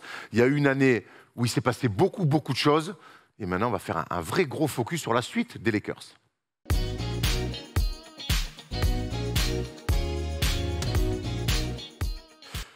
L'année avait plutôt mal commencé. Un coach rookie, LeBron qui bat Karim Abdul-Jabbar, mais les résultats qui ne sont pas là. Et puis finalement, en février, poum, un espèce de coup de génie de Rob Pelinka. Et puis cette équipe des Lakers s'est même mise à rêver de titres. On ne va pas se mentir, les Lakers, les fans des Lakers même, ont rêvé de titres. Finalement, ça s'est arrêté en finale de conférence, sweepé par les Nuggets. Qu'est-ce qu'on peut tirer du coup comme bilan de cette saison des Lakers? Thomas, je connais ta réponse, je veux avoir celle de Steph. Est-ce qu'on peut dire que cette saison des Lakers est réussie? Elle est réussie. Réussie eux. Pour moi, elle est miraculeuse. Pour moi, elle est miraculeuse de se retrouver en finale de conf, vu le début de saison, vu l'ossature de cette équipe, vu l'alchimie, où il n'y en avait aucune d'ailleurs, jusqu'à février, être capable d'avoir fait une finale de conf, pour moi c'est un miracle. C'est un miracle. Ils ont été même hors play-in à un moment donné, ils ont fait un run fantastique à la fin. On a cru qu'ils n'allaient pas faire les play-in. On a cru qu'ils n'allaient pas faire les play-in. C'était réel. On commençait à compter les matchs, on regardait le calendrier. Attends, oulala. On a fait des débats sur les Lakers, vont-ils être absents des playoffs, mais oui, Rob Pelinka a tout tenté et avec succès, puisque cette équipe, mine de rien, elle était cohérente à la fin. Il y avait quand même des joueurs, quand tu rajoutes Hachimura, D'Angelo Russell, Mike Beasley, Vanderbilt, autour d'Anthony Davis et LeBron James, tu as quand même de quoi venir, mais après tu payes ton manque de vécu collectif à la fin quand tu joues Denver, donc elle est miraculeuse. Je pense que LeBron, Anthony Davis, eux, mine de rien, s'ils ne sont pas champions NBA, quoi qu'on en dise, leur saison, elle est ratée dans leur tête et dans leur esprit.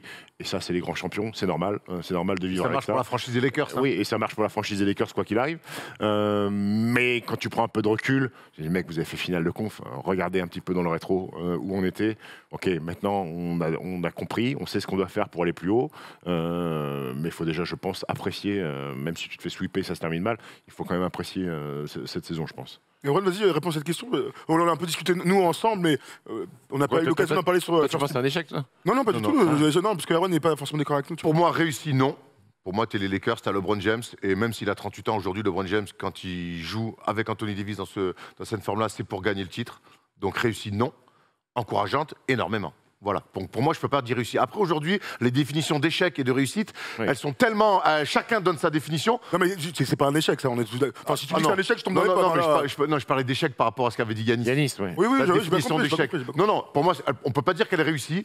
Par contre, elle est encourageante parce qu'il y a eu des fondations qui ont été mises et je suis très curieux de ce qui va se... Et la suite m'intéresse énormément et m'intrigue énormément. Mais pour moi, je ne peux pas dire que LeBron qui se fait souper en finale de conf, même s'ils reviennent de très loin...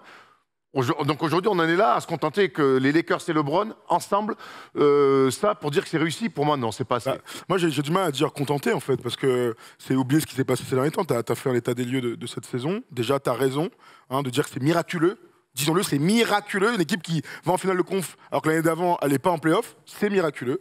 C'est enfin une équipe qui s'est trouvé des certitudes avec beaucoup de choses. J'ai l'impression qu'ils ont trouvé un coach et on sait que c'est difficile de nos jours de trouver une direction au coaching.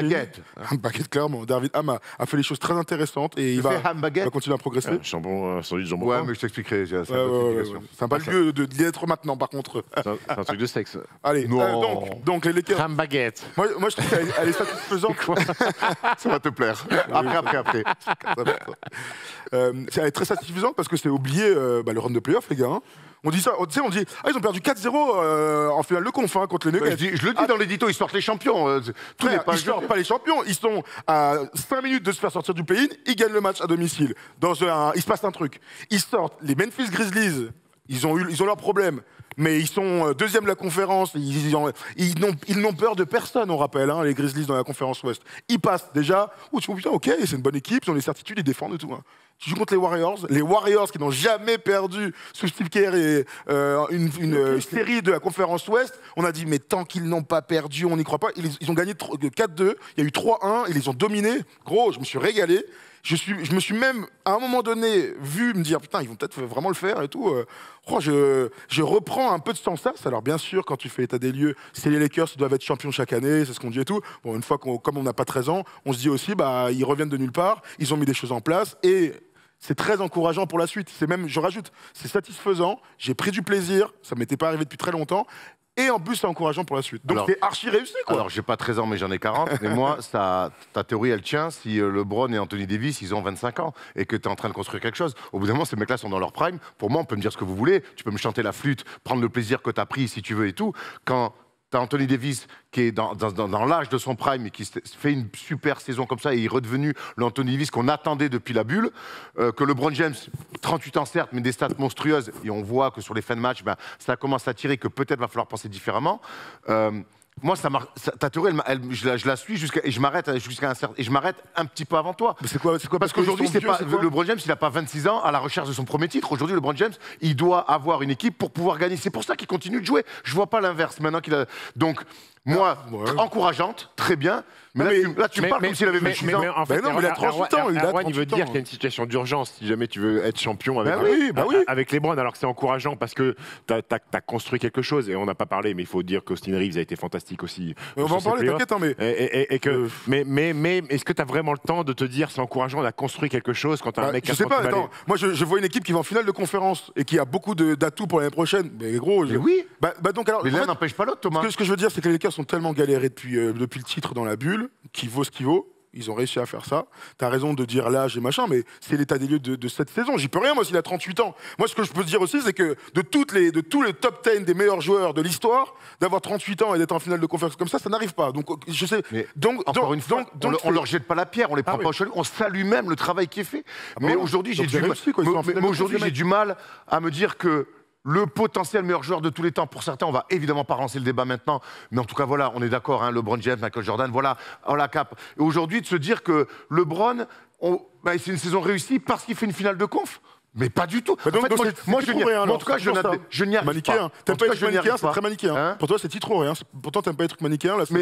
Mais quand t'es le meilleur joueur quand tu t'auto-proclames le meilleur joueur de l'histoire et qu'il y a des arguments pour que tu le sois vraiment, ben oui, c'est manichéen. Mais cette équipe, franchement, attends, entre nous les gars, je veux bien qu'on en discute millions, mais entre l'effectif de base, entre le vécu collectif minable. Après, être champion en jouant en 3 mois ensemble. Voilà, en fait, ça n'existe pas dans notre sport. Not my problem, bro. Ben oui, mais si, en fait, tu dois tout prendre en truc. Et surtout, et le dernier truc que je veux dire, c'est que hier, on était dans la voiture en retour de Cholet, on écoutait l'after et tu sais, Daniel Ariolo disait, mais en fait, à part Lens, les 19 équipes de Ligue 1 ont fait une année de merde, en fait. Ça peut pas marcher comme ça. Moi, je vois que les Lakers, si je me compare aux autres équipes qui avaient beaucoup plus d'ambition, donc prenons les Celtics s'ils se font sortir, prenons les Bucks, prenons les Sixers. Prenons les Suns. Tu peux pas mettre de côté que sur la ligne de départ au mois d'octobre, les Lakers ils visent le titre. Mais non, attends. Et on a ressorti les trucs. On a tous mis 7e max. On a mis 7e. Jamais de la vie. Donc, tu veux dire que les Browns ils se présentent au mois d'octobre. Mais oui, mais ils sont pas en playoff l'année d'avant. Ils ne peuvent pas être champion. Bah oui, pardon. Attendez, on va pas mentir là. Il y a quelqu'un d'entre vous qui a mis les Lakers. Ils jouent pas pour le titre. Mais mais là, on parle pas de la même chose. Est-ce que LeBron pense qu'il peut être champion et tout? Ok, moi je suis un observateur, ça fait longtemps que je regarde du basket. Si quelqu'un me dit les Lakers en octobre avec Russell Westbrook, ils vont être champions, frérot. Moi j'ai commencé à les imaginer champions à partir du moment. Il y a 10 jours. Ah ouais, il y a 10 jours. Bah voilà. Donc, bon bah alors. Mais il n'empêche que. Il y a pas cru longtemps, gros. Bah non, moi j'ai cru 2 matchs à Denver. Non, mais en fait, encore une fois, tu parles de manichéen, mais en fait, le fait est que c'est pas parce que je dis pas que c'est réussi, parce que pour moi, LeBron. D'accord, je vois ce que tu veux dire, d'accord. Mais ça veut pas dire que tout est à jeter. Je l'ai dit tout à l'heure. C'est une saison positive en tout cas. C'est une saison positive. Ah oui, ok. Par contre, maintenant, LeBron, il a 38 ans, c'est-à-dire que toutes les saisons comptent. Oui, mais bon, Mais ça. non, mais c'est pour Oui, ça. mais- Enfin, moi, attends, tu sais, moi, mon avis, c'est pas LeBron doit-il être champion, je m'en bats les couilles. Est-ce que j'ai kiffé mes Lakers? Est-ce qu'ils ont tapé leur plafond? Énormément. réussi par Eh ben réussi. voilà. Et j'ai l'impression, vous savez quoi, ce débat? C'est le même qu'on a en ce moment sur l'Olympique de Marseille. A-t-il réussi sa saison? Ça n'a rien à Et- voir. Ça a rien à voir. Ils ont pris du plaisir, les mecs de Marseille cette année? oui. Ouais, mais toi, ouais, ça fait combien de temps que t'as pas vu un match de l'OM? Non, Moi, depuis Annecy, j'en ai pas regardé. Ce que je retiens, Vous c'est foutez que de ma gueule ou quand quoi? t'entends les supporters de l'OM, ce que tu dois proposer au Vélodrome, il y avait 65 000, c'était le feu, le jeu proposé. Ils ont vécu les émotions. La grosse différence entre l'OM et les Lakers, pour finir l'analogie, c'est que Thierry dans Boss. les grands moments... Dans les grands moments, ils ont réussi à performer et à battre des mecs. Alors que l'OM, dans les plus grands moments, ils se sont chiés l'OM dessus. est passé à Ils se travers sont de chiés tous les dessus en Ligue des Champions, en Coupe et en Annecy, championnat. Frérot. Francfort, PSG. Tottenham. Francfort à domicile, si tu gagnes, Ouais, c'est vrai aussi. Pour moi, l'OM ne fait pas une grande saison parce que tous les grands rendez-vous, ils sont passés au travers. Voilà. Alors oui, il y a eu des émotions et tout, mais au bout d'un moment, si je veux des émotions, je vais voir Forrest Gump au cinéma. Je crois que t'allais me dire autre chose. Non, Forrest Gump, c'est un très bon exemple. Ham baguette. C'est quoi la Non, ham baguette? arrête Ça me trotte, je cherche Donc, depuis tout à l'heure. Mais moi, ça me fait surtout penser au débat sur qu'est-ce que l'échec par rapport aux Bucks et qu'est-ce que la réussite par rapport aux Lakers. Voilà, c'est toujours archi intéressant. Dites-nous dans les commentaires, vous, si pour vous c'est réussi, pas réussi. On en a des commentaires là-dessus, hein. Ouais. On en a des commentaires. Ah oui, c'est vrai, on a des commentaires. On a des commentaires On sur leur a ça, non, mais demandé, oui. tiens, bien vu, il est bon celui-là. Mais ils peuvent nous le dire quand même, pour ceux qu'on n'a pas pris, ils peuvent quand même nous le dire. Saison mitigée, car du moment où tu as LeBron et Eddie dans ton effectif, tu joues forcément le titre et à ce niveau, c'est un échec. En revanche, quand on regarde le début de saison et compagnie, le fait d'arriver jusqu'en finale de conférence avec ce parcours en playoff est une vraie réussite. Voilà, très bien. ok. Mais de toute façon, la vérité est souvent au milieu. Il n'y a pas de. il y a Bernard Mendy. Bravo. Donc ça voudrait dire que chaque année, 29 équipes frappent leur merci. saison. Mais n'importe quoi. Pour moi, le déroulement de la saison compte, la remontée au classement, le record de LeBron James, domination de Eddie, révélation, confirmation de Reeves, Rui, Vando. T'as quoi Vando, c'est le mec de Star Wars? Non, c'est Lando. T'as quoi t'as de quoi construire pour 2024 et réussite pour moi. Mais il a raison aussi, Bernard Mendy, c'est génial à dire. J'adore. Mais le problème, c'est que- Bernard Bendy. le problème, c'est que pour moi, ta reconstruction, tu te projettes. LeBron, maintenant, chaque saison compte. Donc, pour moi, c'est une saison où LeBron ne gagne pas. Je ne peux pas dire que c'est une réussite. On en avait que 2. Bon, en tout cas, voilà, on n'a pris que 2 commentaires. Dites-nous, parce qu'on voit que Passionnant, les avis passionnant. et le ressenti surtout n'est pas le même. Maintenant, saison réussie ou pas, on est tous d'accord pour dire qu'il y a eu des choses mises en place et que cet été va être archi intéressant. Et surtout, Thomas, ce qu'on veut, c'est de la continuité. Oh, Erwan, ça c'est le mot. Parce que depuis la bulle, ils ont quand même bien fait de la merde. Ils ont quand même pété une équipe à 8 joueurs après avoir gagné un titre. Personne n'a jamais fait ça dans l'histoire. Le mot, t'as raison, le maître mot, c'est continuité. S'il te plaît, Robert, Bob, s'il te plaît, Bobby fais en sorte Pelinka. que les mecs qui nous ont fait kiffer reviennent cette année. Voilà ce que c'est la continuité. Ils ont du cap space, ils laissent tout le monde partir. Ils vont pas laisser tout le monde 53 partir, millions. bien sûr. Ouais, c'est normal. Rui Hachimura est en en fin de contrat rookie, plutôt ça va être mieux. Donc les restricted free agent.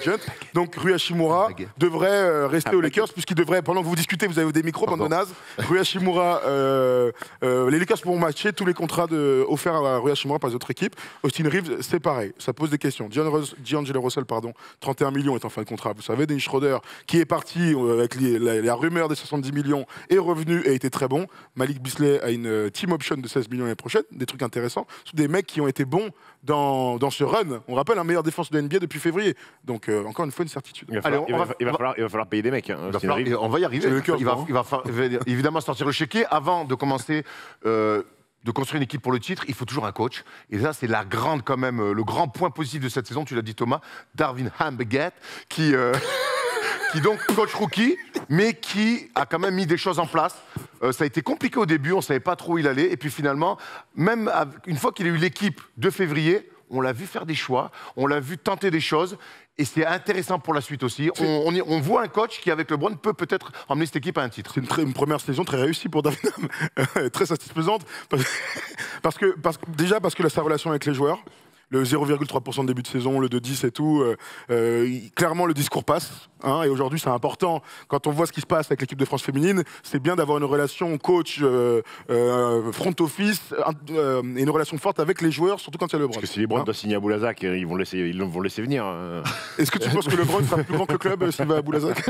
Donc voilà, t'as raison. Et alors ça, c'est le côté lien avec les joueurs, mais je l'ai vu parfois se rater. C'est un coach rookie, mais surtout avoir de l'impact et de l'influence dans le jeu de son équipe, défensivement, mais des ajustements de temps de jeu, de rotation, des défenses adaptées. Lonnie Walker, tous les coachs n'auraient pas sorti Lonnie Walker contre les Warriors pour clôturer une série où quand ils étaient à 2-2. Donc j'ai envie de donner, enfin 2-2, c'était le 4e match plutôt. Donc j'ai envie de donner du crédit pour un mec qui a réussi à donner confiance, qui a même sorti des mecs de la rotation. Avec Bisley, on l'a plus vu. Hein. C'est bien ce qu'il a fait. Moi, j'aime des coachs qui osent des choses. Il a osé des choses, envoyer Vanderbilt au casse-pipe sur Steph Curry et Ja Morant. Et Ja Morant, il coach. C'est un coach qui coach. Il n'est pas juste là pour faire les changements comme Doc Rivers, par exemple. Pour regarder les Browns faire. Il a de l'influence et de l'impact sur les victoires, sur des défaites aussi. Il peut se tromper, les coachs se trompent, mais au moins il essaye des choses. Ça me plaît. Il a délesté un petit peu de la création LeBron James. Alors est-ce que c'est lui vraiment ou c'est LeBron et ses 38 ans qui font que j'ai vu beaucoup de fois Austin Reeves être le créateur numéro 1, Dennis Schroeder ou D'Angelo Russell être les créateurs numéro 1 et LeBron James avoir un peu moins le ballon en main. Donc ça, c'est aussi quelque chose qui a dû mettre en place Darvin Ham. Écoute, je vais lui mettre 16 sur 20, Darvin Ham, pour cette saison. Et on peut ajouter un dernier truc. Et puis humainement, tu sens. Ouais, il est bien proche des joueurs, toujours derrière ses joueurs, défendre les joueurs. Il a plus son énorme kyste sur le. Ouais, ça c'est la beauté de vivre à LA. Il y a deux trucs sur Darvin Ham. Les deux derniers trucs, c'est qu'il était aux Bucks et j'ai oublié ton nom, je suis désolé, mais un de nos gars sûrs qui a des infos au sein de la franchise de Milwaukee, et il disait que déjà à l'époque, tout le monde savait qu'il avait l'aura d'un futur head coach. Il était très proche des joueurs et le discours passé. Et le deuxième truc, c'est que moi j'aime les coachs qui préparent bien leur équipe. Et quand tu gagnes le premier match à Memphis et le premier match à Golden State, on peut dire qu'une chose, c'est que mentalement, tactiquement, tu as fait le job. Et c'est pas donné à tous les coachs. C'est pas donné à tout le monde. Gros point positif sur Darvin Ham. Maintenant, il y a un cas, on va aller sur un cas un peu plus compliqué. On ira après sur Austin Reeves, ça va être passionnant là aussi. D'Angelo Russell, qu'est-ce qu'on fait? Est-ce qu'on retient sa finale de conf ou on retient son impact et son apport quand il est arrivé en février? Parce que si aujourd'hui les Lakers se retrouvent en finale de conférence... Apparemment, Tom Servino t'envoie la réponse en tableau. Hein. On dirait que c'est mes stats au tournoi 3-3. Hein. Et pas un mec à 31 millions, c'est ce que je veux dire. Il y a des mecs qui ont fait pire en stats. Hein. Briscoe, si tu nous regardes... Oh non, Brice, on t'embrasse. C'est la famille. C'est la famille, mais bon... Il a raté beaucoup de layups, mon Brice. Il a quand même gâté un spin move passe aveugle de Tipigo, il aurait pu se retrouver sur ESPN, Briscoe. Mais t'as raison, tu sais que ESPN fait les top 10 de tout le basket. Oui. Il aurait clairement pu s'y retrouver. Hein. Mais parce que si les Lakers se sont retrouvés en finale de conf, il a quand même une grande part de réussite d'Angelo Russell. Alors il s'est troué complètement. Et là encore une fois, tu avais raison, Erwan, de dire qu'à un moment donné, D'Angelo Russell, arrête de jouer avec des miroirs, te regarder comme ça, des miroirs dans sa chambre. Je suis sûr qu'il doit piner, il doit avoir des miroirs partout. il doit se regarder. Au plafond. C'est un beau joueur, mais ça manque un peu de... Il aime pas quand on... Tu vois ce que je veux dire? À un moment donné... Comment ça, je vois ce que je veux dire? Je vois que ça, gros. J'ai vu que ça pendant tous les plans. Non, mais... il m'a rendu fou. Trop soft. Ah, oui. Et alors, est-ce qu'il peut corriger ça? Non. Ça reste... Tu penses que c'est mort? Ouais, mais le problème, c'est que si tu te prives de D'Angelo Russell, tu récupères qui? La question, c'est que tu perds. La question, c'est pas est-ce que je veux qu'il reste ou quoi. Je pense vraiment que D'Angelo Russell, malheureusement pour lui, fait partie de ces joueurs, ce type de joueur qui ne peut pas se faire mal dans les grands moments. Ça va trop vite, c'est trop dur. Et il ne pense qu'à marquer des paniers pour montrer qu'il est bon. Alors que Aaron Gordon a prouvé que tu pouvais être très bon dans une série en faisant tout le reste. Ouais, mais il est pas à 31 millions. Moi, je parle des joueurs qui sont payés, tu vois. Quand t'es payé et que t'es pas bon, t'as aussi le droit d'avoir de l'impact en tant que meneur de jeu, faire des passes, défendre. Et il a montré quelque chose sur le premier tour. Je l'ai vu être bon quand il fallait clinch pour aller au tour d'après. Il a toujours été très bon. Là, contre une équipe aussi forte et qui était aussi bien ciblée, qui l'ont aussi bien ciblé en défense, il a jamais existé. C'est terrible. C'est la pire pub pour lui quand t'es en fin de contrat. Hein. L'attitude. Moi, j'ai fustigé Harden et Embiid et moi, c'est pareil, c'est que quand j'ai vu cette équipe des Lakers qui nous a plu depuis le mois de février, cette âme qu'ils ont eue, plonger sur les ballons, se mettre le cul par terre, voilà, avec le peu de vécu qu'ils ont, lui, il ne vit que par l'élégance et son adresse. Et tu as raison, il n'amène rien d'autre. Et je crois qu'aujourd'hui, si les Lakers veulent franchir un step, ils ne peuvent pas avoir ce type de joueur aussi cher avec cette attitude-là. Pour moi, le calcul, il est simple. Trop cher, pas la bonne attitude. Troisième salaire de l'équipe. Voilà, il n'y a pas besoin d'aller plus loin. Il met que des beaux paniers. T'as déjà vu mettre un panier de merde, D'Angelo Russell? Tout est beau avec lui. Il a mis un flotteur à un moment, là, ligne de fond. Tout là, est beau. Moi, chaque fois, je regarde un bon match de D'Angelo Russell, à la fin, je suis en 3/4 dur. Avec un miroir. J'ai l'impression qu'on a un fil rouge aujourd'hui. Bravo, messieurs. Regarde-moi, moi, je pense qu'après, il faut voir. Alors, est-ce que c'est. Qui tu prends? Est-ce qu'on le re-signe? Attends, est-ce qu'on le re-signe pas? Est-ce qu'on fait un sign and trade? Comment on fait, Thomas? Mais quoi qu'il arrive, pour moi, il ne peut pas l'année prochaine reprendre avec les Lakers. Alors, pour moi, il ne peut pas être dans l'effectif pour les playoffs l'année prochaine. Par contre, il peut l'être au début de la saison, parce que là, vous avez raison, c'est qui d'autre dans la Ligue qui a vu la finale de conférence va se dire il faut absolument qu'on ait D'Angelo Russell dans l'équipe. Première question. Donc, si tu es un peu intelligent, tu arrives à le re-signer avec une idée derrière la tête, c'est que, vous savez, autour du 10 décembre, les mecs qui ont re-signé peuvent être transférés. Je ne crois pas que D'Angelo Russell puisse être meneur titulaire d'une équipe qui soit championne. Donc j'espère qu'il ne sera plus dans l'équipe au round de playoff. Par contre, qu'il commence la saison parce qu'il n'a pas trouvé, parce qu'ils n'ont pas trouvé mieux, ça c'est un truc que je pourrais accepter. Je pensais que vous alliez me vendre Kyrie Irving. Non, mais c'est une question d'après, parce que tu vois, Austin Reeves, ils vont tout faire pour le garder. Si de le laisser partir, ce serait terrible. Voilà, donc tu es obligé d'envoyer une petite sacoche sur Austin Reeves. J'imagine qu'il y a bien quelqu'un qui va lui donner 100. Jordan Poole a pris 140. Hein. Oui. Austin Reeves, au vu de ce qu'il a montré, tu es obligé d'envoyer une sacoche. T'as les bonnes à 53 et t'as Anthony à 40 et quelques. Mais t'es les Lakers, gros. Tu sais, les Warriors, ils vont avoir une masse salariale, s'ils ne bougent pas, de 600 millions. Donc les grosses franchises sont capables d'absorber ce genre de choses s'il y a l'effectif pour aller au bout. Sinon, ils vont tout faire péter. Mais je crois que D'Angelo Russell, c'est difficile aujourd'hui de savoir ce qui va se passer avec lui. Vraiment, je pense que même Rob Pelinka, il ne sait pas. Je sais pas. C'est dur. Il y a l'aspect administratif, contractuel. Oui, tu as raison de ne pas le laisser partir pour rien. Mais il y a aussi l'aspect sportif. Si on reste là-dessus, toi, j'ai l'impression que tu n'y crois plus non plus en ce gars-là.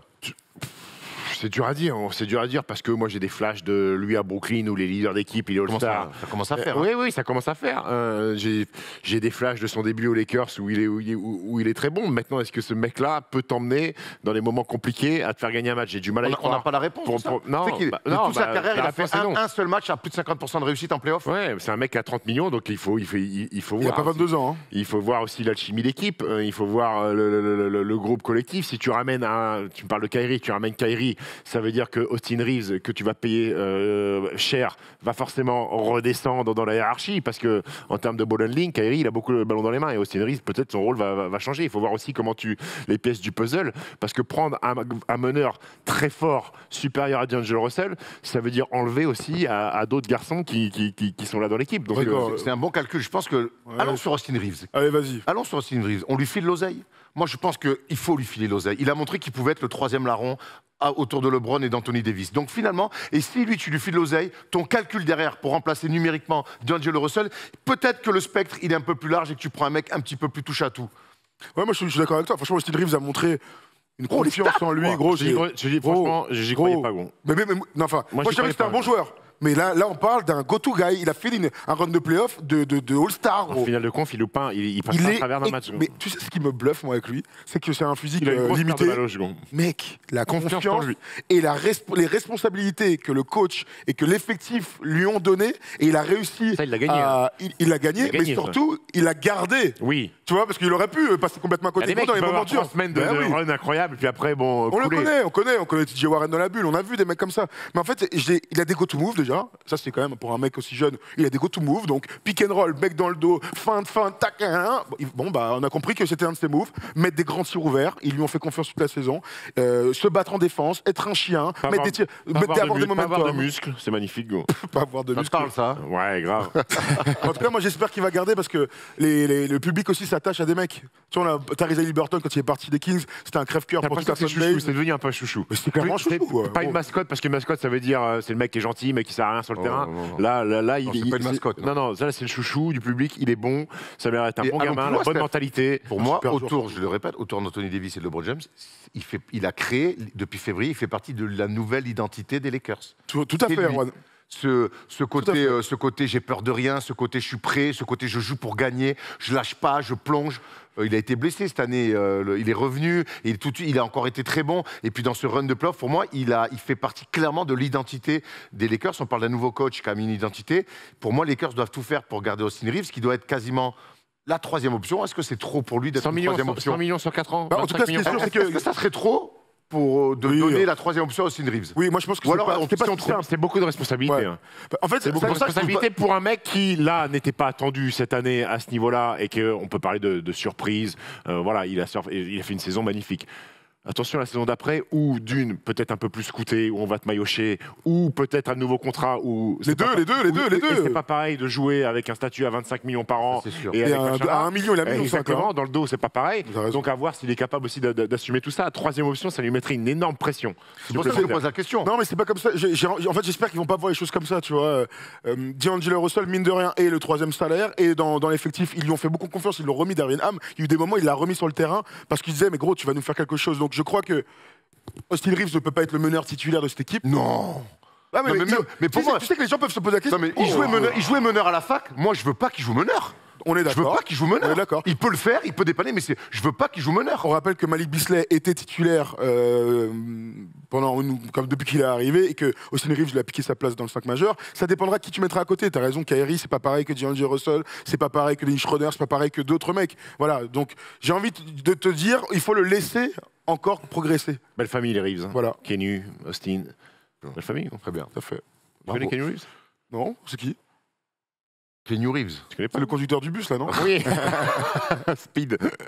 J'aimerais qu'on ait un mot comme... T'as eu peur que je connaisse pas Kenny Reeves quand même, il est fou lui. J'aimerais qu'on ait un mot quand même sur Anthony Davis. Break. On est tous d'accord pour dire qu'il a fait Patrick une très bonne saison, qu'il est enfin devenu le joueur. On l'a vu à la Maillotche, ce qu'on lui reprochait énormément. On l'a vu très proche du texte cette saison. On est plutôt très satisfait de la part d'Anthony Davis qui est redevenu un défenseur élite et qui est redevenu un attaquant fantastique. Là, on voit vraiment sa saison.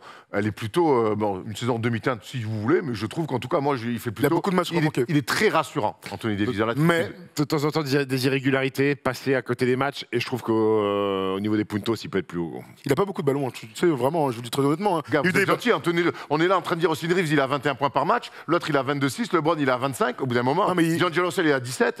Non, mais il y a des moments où il a été oublié en fin de match. Moi, mon souci, alors, positif, il a joué des matchs. Il a été à 100%, il a dominé. Il a fait tous les playoffs. Il a dominé, gros. Franchement, il a dominé. Bon, le problème, c'est Jokic, hein, mais il a vraiment dominé. On a enfin vu, t'as raison, être le défenseur ultime et bon en attaque. Le problème, et c'est le gros débat qu'il y a en ce moment aux États-Unis, je sais pas si vous l'avez vu, c'est que c'est pas un alpha dog. C'est pas un alpha dog, c'est pas ce mec-là. On le sait, il a 30 ans, 31 ans. Tu sais, parfois, il y a des mecs qui se réveillent. Il était très bon. Ce n'est pas ce mec-là. C'est un gentil garçon. Voilà, ce n'est pas ce mec-là. Donc... Dominant, mais gentil garçon. Pas envie de tuer les gens. Pas envie de tuer les gens. Donc c'est des questions. Faut signer Guy Georges alors après, mais je suis pas sûr qu'il soit dispo. Hein. Oh, bah, non mais tuer des gens. Devin George peut-être. C'est plus basket, ouais, déjà. Ouais, mais il tue personne. Non, Il a tué la fin de match quand Stimac maîtresse quand même. Hein. Je vois pas pas du tout dans son regard, dans ses attitudes, je vois pas un mec qui a envie de. Alors peut-être que c'est sa nature qui est comme ça. On va pas tomber sur un mec. On va pas se tomber sur un mec qui a peut-être pas une mentalité de vouloir se battre avec tout le monde dès qu'il met un panier. Ça a des bons côtés aussi. Mais tu sens qu'il a, je sais pas, il lui manque la rage de vaincre. Ouais. Cette rage de vaincre, rarement. Il y a des flashs. Tu vois des flashs. Tu vois des mecs sur des matchs qui mettent des paniers d'N1 à des moments chauds et qui sont comme ça. Ah, t'as déjà vu t'as une image de. Un peu. Il y a eu quelques fois. Pas assez. Je trouve. Je suis d'accord. Parce que des fois, il a mis des paniers, des contres et tout ça. Mais pas assez, mais je l'ai vu quand même. Énergie dégagée, je trouve qu'il peut faire mieux. Ouais, mais j'en ai vu quand même. J'ai vu des flashs. T'as raison, on aimerait qu'il fasse plus. Mais pas assez. Moi, c'est peut-être pas assez. Mais en tout cas, pour moi, ce qu'a fait Anthony Davis cette saison, là, on parlait de la suite, de l'encouragement. Ben moi, on est en plein là-dedans. J'aimerais qu'on aille sur LeBron James. Allez, vas-y. Parce que bon, déjà, il y a cette rumeur de retraite qu'il a gentiment mis en conférence de presse pour qu'on lui parle pas du sweep et que tout de suite l'attention médiatique. Trop fort. Il connaît trop le métier, on peut le dire. C'est de la merde. C'est de la merde. Non, mais attends. C'est de la merde. Stephen. À un moment donné, t'es en conférence de presse, tu vas prendre 4-0. Parle-moi de basket, parle-moi de pourquoi Denver a été meilleur. Pourquoi vous avez pris 4-0, pourquoi vous n'avez pas pris un match. Nous envoie pas un truc. Voilà, peut-être que le basket, machin, et aujourd'hui, qu'est-ce qu'on fait? On parle que de ça. LeBron va-t-il continuer? Alors que c'est Pipe Hollande, frère. Le mec, il a fait 40, 10 et 9 sur un match 4 des finales. Il va dire qu'il va arrêter sur un match comme ça et en n'ayant pas gagné un match en finale des confs. Arrête de prendre les gens pour les cons. Il est trop fort. Je te dis pas que c'était bien. Mais ça marche sur qui? Pas sur moi. Mais moi non plus, ça marche pas pour moi. Mais ça marche pas sur moi. Il empêche. match qu'il a détourné l'attention, il a fait paratonnerre pour son équipe. Plutôt que de dire, les Lakers se sont fait sweeper, ils ont réussi ou pas? On a dit, est-ce que LeBron a pris sa retraite? On peut en discuter entre nous, bien pas bien, mais on peut dire que d'un point de vue de la com, il a fait encore un truc, il connaît trop le métier, il est trop fort. Bon, très bien, donc on imagine. Il reviendra bien sûr l'année prochaine. On imagine très peu le voir partir à la retraite. Il lui reste 2 ans de contrat, le mec, 100 millions à prendre. Maintenant, LeBron James, 38 balais, 39 en décembre prochain. Il a battu Karim Abdul-Jabbar, il est donc meilleur scoreur de la Ligue. Voilà les stats en finale de conf. Il y a un petit pourcentage de 3 points dramatique, mais les stats sont monstrueuses pour un mec de cet âge-là. Moi, j'imagine aujourd'hui, c'est quoi le seul objectif que peut avoir LeBron James? C'est de gagner une nouvelle bague. Alors oui, on va me dire le délire jouer avec son fils, mais bon, ça, à la limite, on s'en fout, c'est accessoire. Aujourd'hui, pour moi, les Lakers, dès la saison prochaine, doivent construire une équipe pour jouer le titre. Sinon, je vois pas pourquoi LeBron voudrait revenir. Ouais, aujourd'hui, s'il continue à jouer au basket à cet âge-là, en étant performant et en s'imposant des intersaisons de l'espace, il veut être champion NBA, LeBron, il vit que pour ça. Et quand il arrive au training camp, c'est pas pour croiser des nouveaux mecs, pour aller visiter de nouvelles salles. Et lui, il veut que le trophée. Il joue que pour ça maintenant. LeBron James, il n'y a pas de construction, d'avenir et quoi que ce soit. Lui, il veut être champion. Et il a le niveau encore pour être champion. Tout dépend comment tu l'entoures. Mais enfin, LeBron, ça reste. Le mec, il a 38 balais. Il a fait des choses que jamais personne n'a fait à un âge avancé comme ça. Alors surtout oui, physiquement, il a fait des trucs là sur les playoffs, il y a le déclin du 4e quart-temps et compagnie. On peut lui tomber mais dessus. qui est réel, hein, Qui est réel, oui. Et du coup, qui d'après moi, doit vraiment te poser la question sur la structure de ton équipe l'année prochaine. C'est une vraie question. Parce que je crois, je le dis très honnêtement, LeBron est un joueur exceptionnel, il me régale, il est trop fort, il a réussi les comptes, l'impact physique qu'il a sur les séries et tout ça. Je crois que ça y est, le déclin de LeBron vient par les matchs manqués. Il a souvent été blessé, il rate des matchs. Bon, par les fins de match. Et par les fins de match. Pendant ce run de playoff. C'est un léger déclin, mais c'est un déclin. Mais c'est un énorme déclin. C'est un énorme déclin parce que. Du déclin. Parce que. Tout à fait, du déclin. Bon, alors, continue. On fait que des allégories. On fait des allégories. Non. De voir LeBron rater autant de tirs à 3 points, ça m'a rendu fou. Pourquoi il met 40 sur le dernier match? Gros. Ce qu'il met dedans. Il est démonte. Il fait une première mi-temps historique. C'est la première fois qu'il y a un mec sur une finale de conf qui met plus de 30 points comme ça, incroyable. Mais il est démonte. Après, il prend un tir, il le met, il fait la passe, il la met, et là, ça y est, il est dans un grand soir. Mais d'abord, post-up, lay-up et tout. Moi, j'aimerais qu'il ne joue que comme ça. Quasi. Voilà, que comme ça. À la fin, il lui donne des tirs ouverts, il les rate, c'est frustrant et tout ça. Mais je crois que dans le coaching de Darvin Ham l'année prochaine, tu dois réfléchir à comment tu fais un petit peu différemment. Ils ont gagné les 2 premières séries, pas parce que LeBron a mis dedans, parce que Austin Reeves, parce que D'Angelo Russell, j'en sais rien, et Anthony Davis ont eu les ballons de fin de match et ont fait gagner l'équipe. Intéressant à voir pour la suite. On parle beaucoup de la suite, donc on a des joueurs à re-signer, de comment construire autour de LeBron James, même s'il y a une petite rumeur aux Warriors qui nous fait... mais là quand même, c'est marrant. Qui nous fait sourire. Voilà, il y a une petite rumeur qui le voit voir. Thomas, tu es en train de te coller complètement contre le... Voilà. Il y a cette petite rumeur aux Warriors. Honnêtement, j'espère que ça va pas se faire. Mais ça fait sourire, mais come on, man. J'ai pas envie de faire ça. J'ai envie de voir LeBron finir aux Lakers. Alors c'est pas Moses Moody, hein, c'est Andrew Wiggins. Hein. C'est Andrew Wiggins. Ouais. Bon, c'est n'importe quoi, enfin on l'espère. Hein. J'ose espérer que c'est n'importe quoi. Moi aussi. J'ose espérer qu'il finisse aux Lakers et qu'il tente de gagner une bague avec les Lakers, surtout qu'il n'est pas dans une équipe en déconfiture qui n'a pas fait les playoffs. Justement, on parle garder Austin Reeves, pas garder D'Angelo Russell, construire autour d'Anthony Davis et LeBron James. Et pour ça, il y a forcément des rumeurs. On ne va pas tout faire avec la tambouille interne. On va aller voir ce qu'il y a sur le marché. Et voilà un petit peu les noms qui se murmurent un petit peu dans la presse. On parle de Kyrie Irving, évidemment, même si, attention, il nous a dit d'arrêter de parler de lui sur Twitter. Hein. Vraie influence, celui-là. Trae Young, Draymond Green, Fred VanVleet, Jeremy Grant, qui est chez Clutch Sport, hein, ce qui est toujours important pour venir jouer à côté de LeBron. Qu'est-ce que ça vous inspire? Qu'est-ce que vous pensez de ces 5 noms-là? En tout cas, c'est des noms, s'ils devaient venir, ça changerait bien sûr le visage de l'équipe avec des postes évidents, donc le meneur de jeu, et des profils différents les uns des autres, et des situations contractuelles très différentes. Si tu prends Kyrie et VanVleet, ils sont en fin de contrat.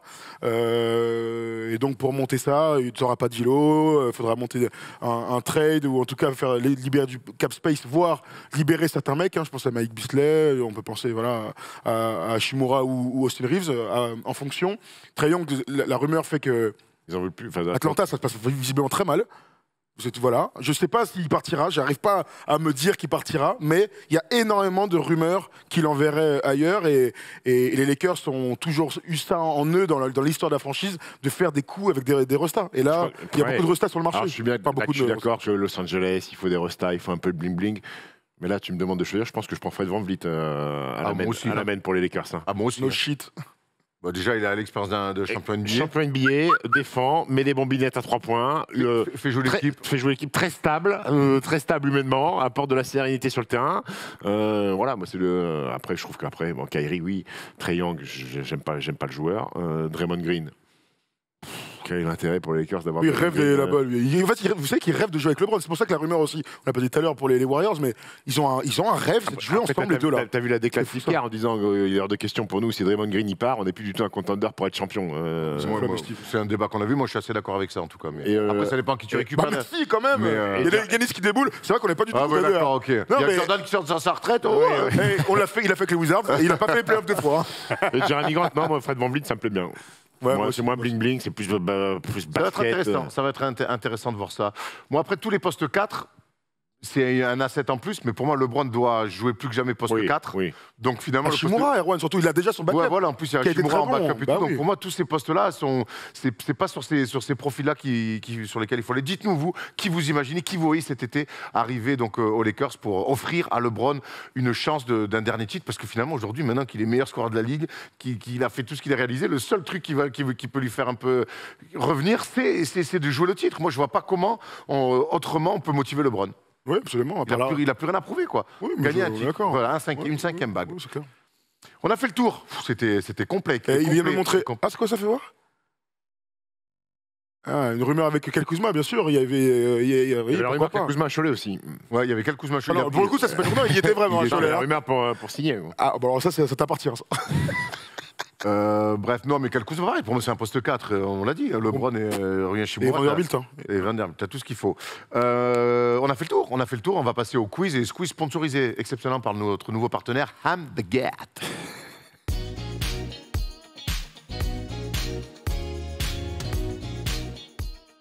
Allez, qui dit fin d'émission dit quiz et qui dit fin de saison dit drop exceptionnel. Ok. Thomas. Regarde ce que j'ai sur moi, un maillot First Team.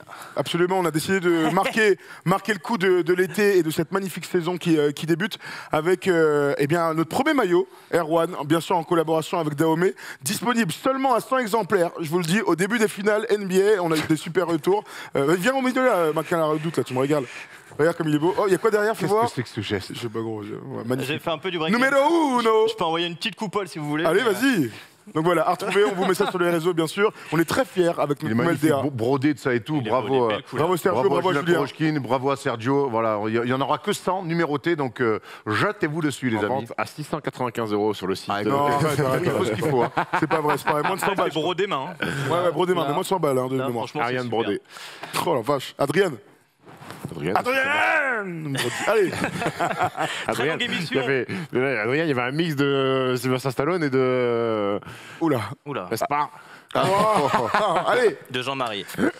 Très longue émission, donc quiz un peu plus court. Ouais, bien sûr, Il va Tom. falloir être rapide sur les réponses. Je compte sur vous. Les connaisseurs Je cache mes yeux basket. pour le quiz. Hein. Quiz spécial NBA Finals sur les petites questions rapides. Vous êtes prêts? Ouais, allez. Yeah. Ça part du tac au tac. Tac au tac. Quelle est la seule franchise à avoir été plusieurs fois en finale sans ne jamais perdre? Donc, quoi, Les ça- Bulls. Les Bulls. Les Bulls, ça Ouais, part. d'accord, hein. voilà, la L'intitulé de la question dramatique. Allez, enchaîne, Quelle enchaîne. franchise n'a jamais perdu une finale, quoi, voilà. Allez, enchaîne. Non, parce qu'ils ont été plusieurs fois. Enchaîne, allez. allez. Michael Jordan est le joueur qui a la plus haute moyenne de points sur des finales. C'était en 93 contre Phoenix. Combien 41. en moyenne? 41. Bravo, t'es fort, toi. Il se lui là. Allez, Je enchaîne. vous ai dit que c'était des Ouais, questions Allez, rapides. tu es très bien. Allez, Tom, le continue. plus jeune MVP des finales de l'histoire, c'est Magic, qui est le plus vieux. Michael Jordan. LeBron. Non. Ouais, j'ai cru, Tim que c'était Duncan des- j'ai cru que c'était des questions faciles. Ah, il est bon, il est bon. Non. Tim Duncan Non, un Ah gars non. de la même équipe De la même équipe que qui- Magic. David Ro- Ah, que Magic. Ah, terrible. Karim Abdul-Jabbar. 38 ans. Jabbar. 38 ans. Ah oui. Petite énumération juste avant de passer au qui suit. J'ai devant moi tous les joueurs avec au moins 2 MVP des Ouais, finales. super. Allez, commence. on va vite, allez, Tous les vas-y. joueurs avec au moins 2 MVP Ok, des j'ai finales. compris. Moi. Vas-y. Tous les joueurs. Hakim Olajuwon. Hakim Olajuwon, bien sûr, avec 2 à Houston. Michael Jordan. Avec 6. Karim Abdul-Jabbar. Karim Abdul-Jabbar, il est là avec 2. LeBron James.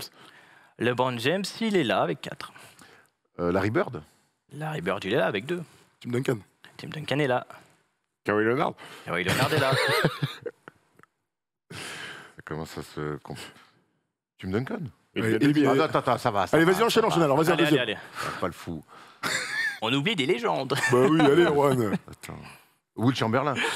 Wilt, je l'ai pas. Non, il n'y avait pas à leur époque. Je ne l'ai pas, Wilt.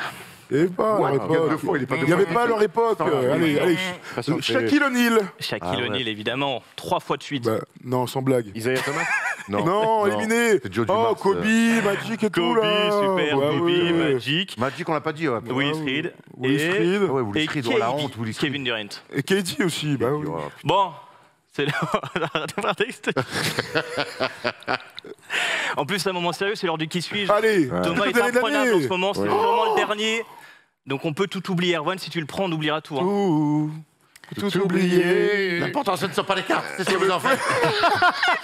Allez, alors regarde un peu. Tu verras tout ce qu'on peut faire si on est deux. Il a le droit. Allez. On embrasse évidemment toutes les masseuses de France. Hein. Oh la vache. Je suis né L'important, ce n'est pas le qui c'est ce que vous en faites. Je suis né le 21 septembre 1990 à Atlanta. Combien tu dis 90. J'ai donc 90. seulement 32 ans, mais on ne m'a plus vu sur un parquet NBA depuis la saison Un mec de son année. 2020-2021. Ça fait 2 ans qu'il a arrêté déjà. Mais commençons par le commencement. Je vais à la fac 2 années, de 2008 à 2010. Je me garde le nom pour l'instant de la fac.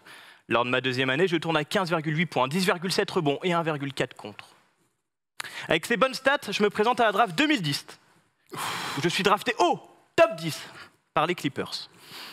Je joue une saison complète à LA, où j'arrive aussi à me placer dans le 5 lors de 14 matchs cette saison-là. Je tourne à 5,6 points pour 18 minutes en moyenne. Acrobate Pardon ? Acrobate Non. Je ne resterai qu'une seule saison dans la franchise de Blake Griffin, puisque la saison suivante, je suis tradé chez les Hornets de la Nouvelle-Orléans, Ça marche. dans l'échange qui envoie Chris Paul chez les Clippers. Je viens chez les Hornets pour 3 saisons. Au fil des saisons, je rentre dans le 5. Lors de la saison 2012-2013, je jouerai 27 minutes en moyenne pour 7 points et 7 rebonds. Je montre mes belles qualités physiques, notamment lors d'un dunk sur la tronche de Mozgov. En 2013-2014, les Hornets deviennent les Pelicans, mais la franchise reste toujours une équipe moyenne, avec un bilan de 34-48. Aux côtés du jeune Anthony Davis et sous les ordres de Monty Williams, je fais de bonnes saisons, mais pas assez pour que les Pels me re-signent la saison d'après. Agent libre, je décide donc de signer à Dallas. Oh, je l'ai. Nous sommes en 2014-2015 et je retourne sur le banc. Je troque mon numéro 0 pour le 7 et je m'installe dans la rotation derrière Chandler Parsons. Une saison, et puis s'en va, dans la franchise où l'on se souvient le plus de moi.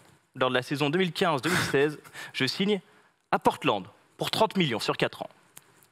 Et j'arrive pour intégrer le 5 directement. Aux côtés de Damian Lillard, je m'installe poste 3. Bellingham, non Et je fais la meilleure saison de ma carrière. Oh, j'ai que avec lui. 10 points Oh, et 6 rebonds. Amidou Aminou, oui. Ah ben, comment il s'appelle Alvaro Caminou, c'est pour Bah, Thomas. Thomas. Bravo, Pardon, Thomas c'est Bon, Dufort. tu dis le prénom, je dis son nom de famille. Ils sont 4, la Minou.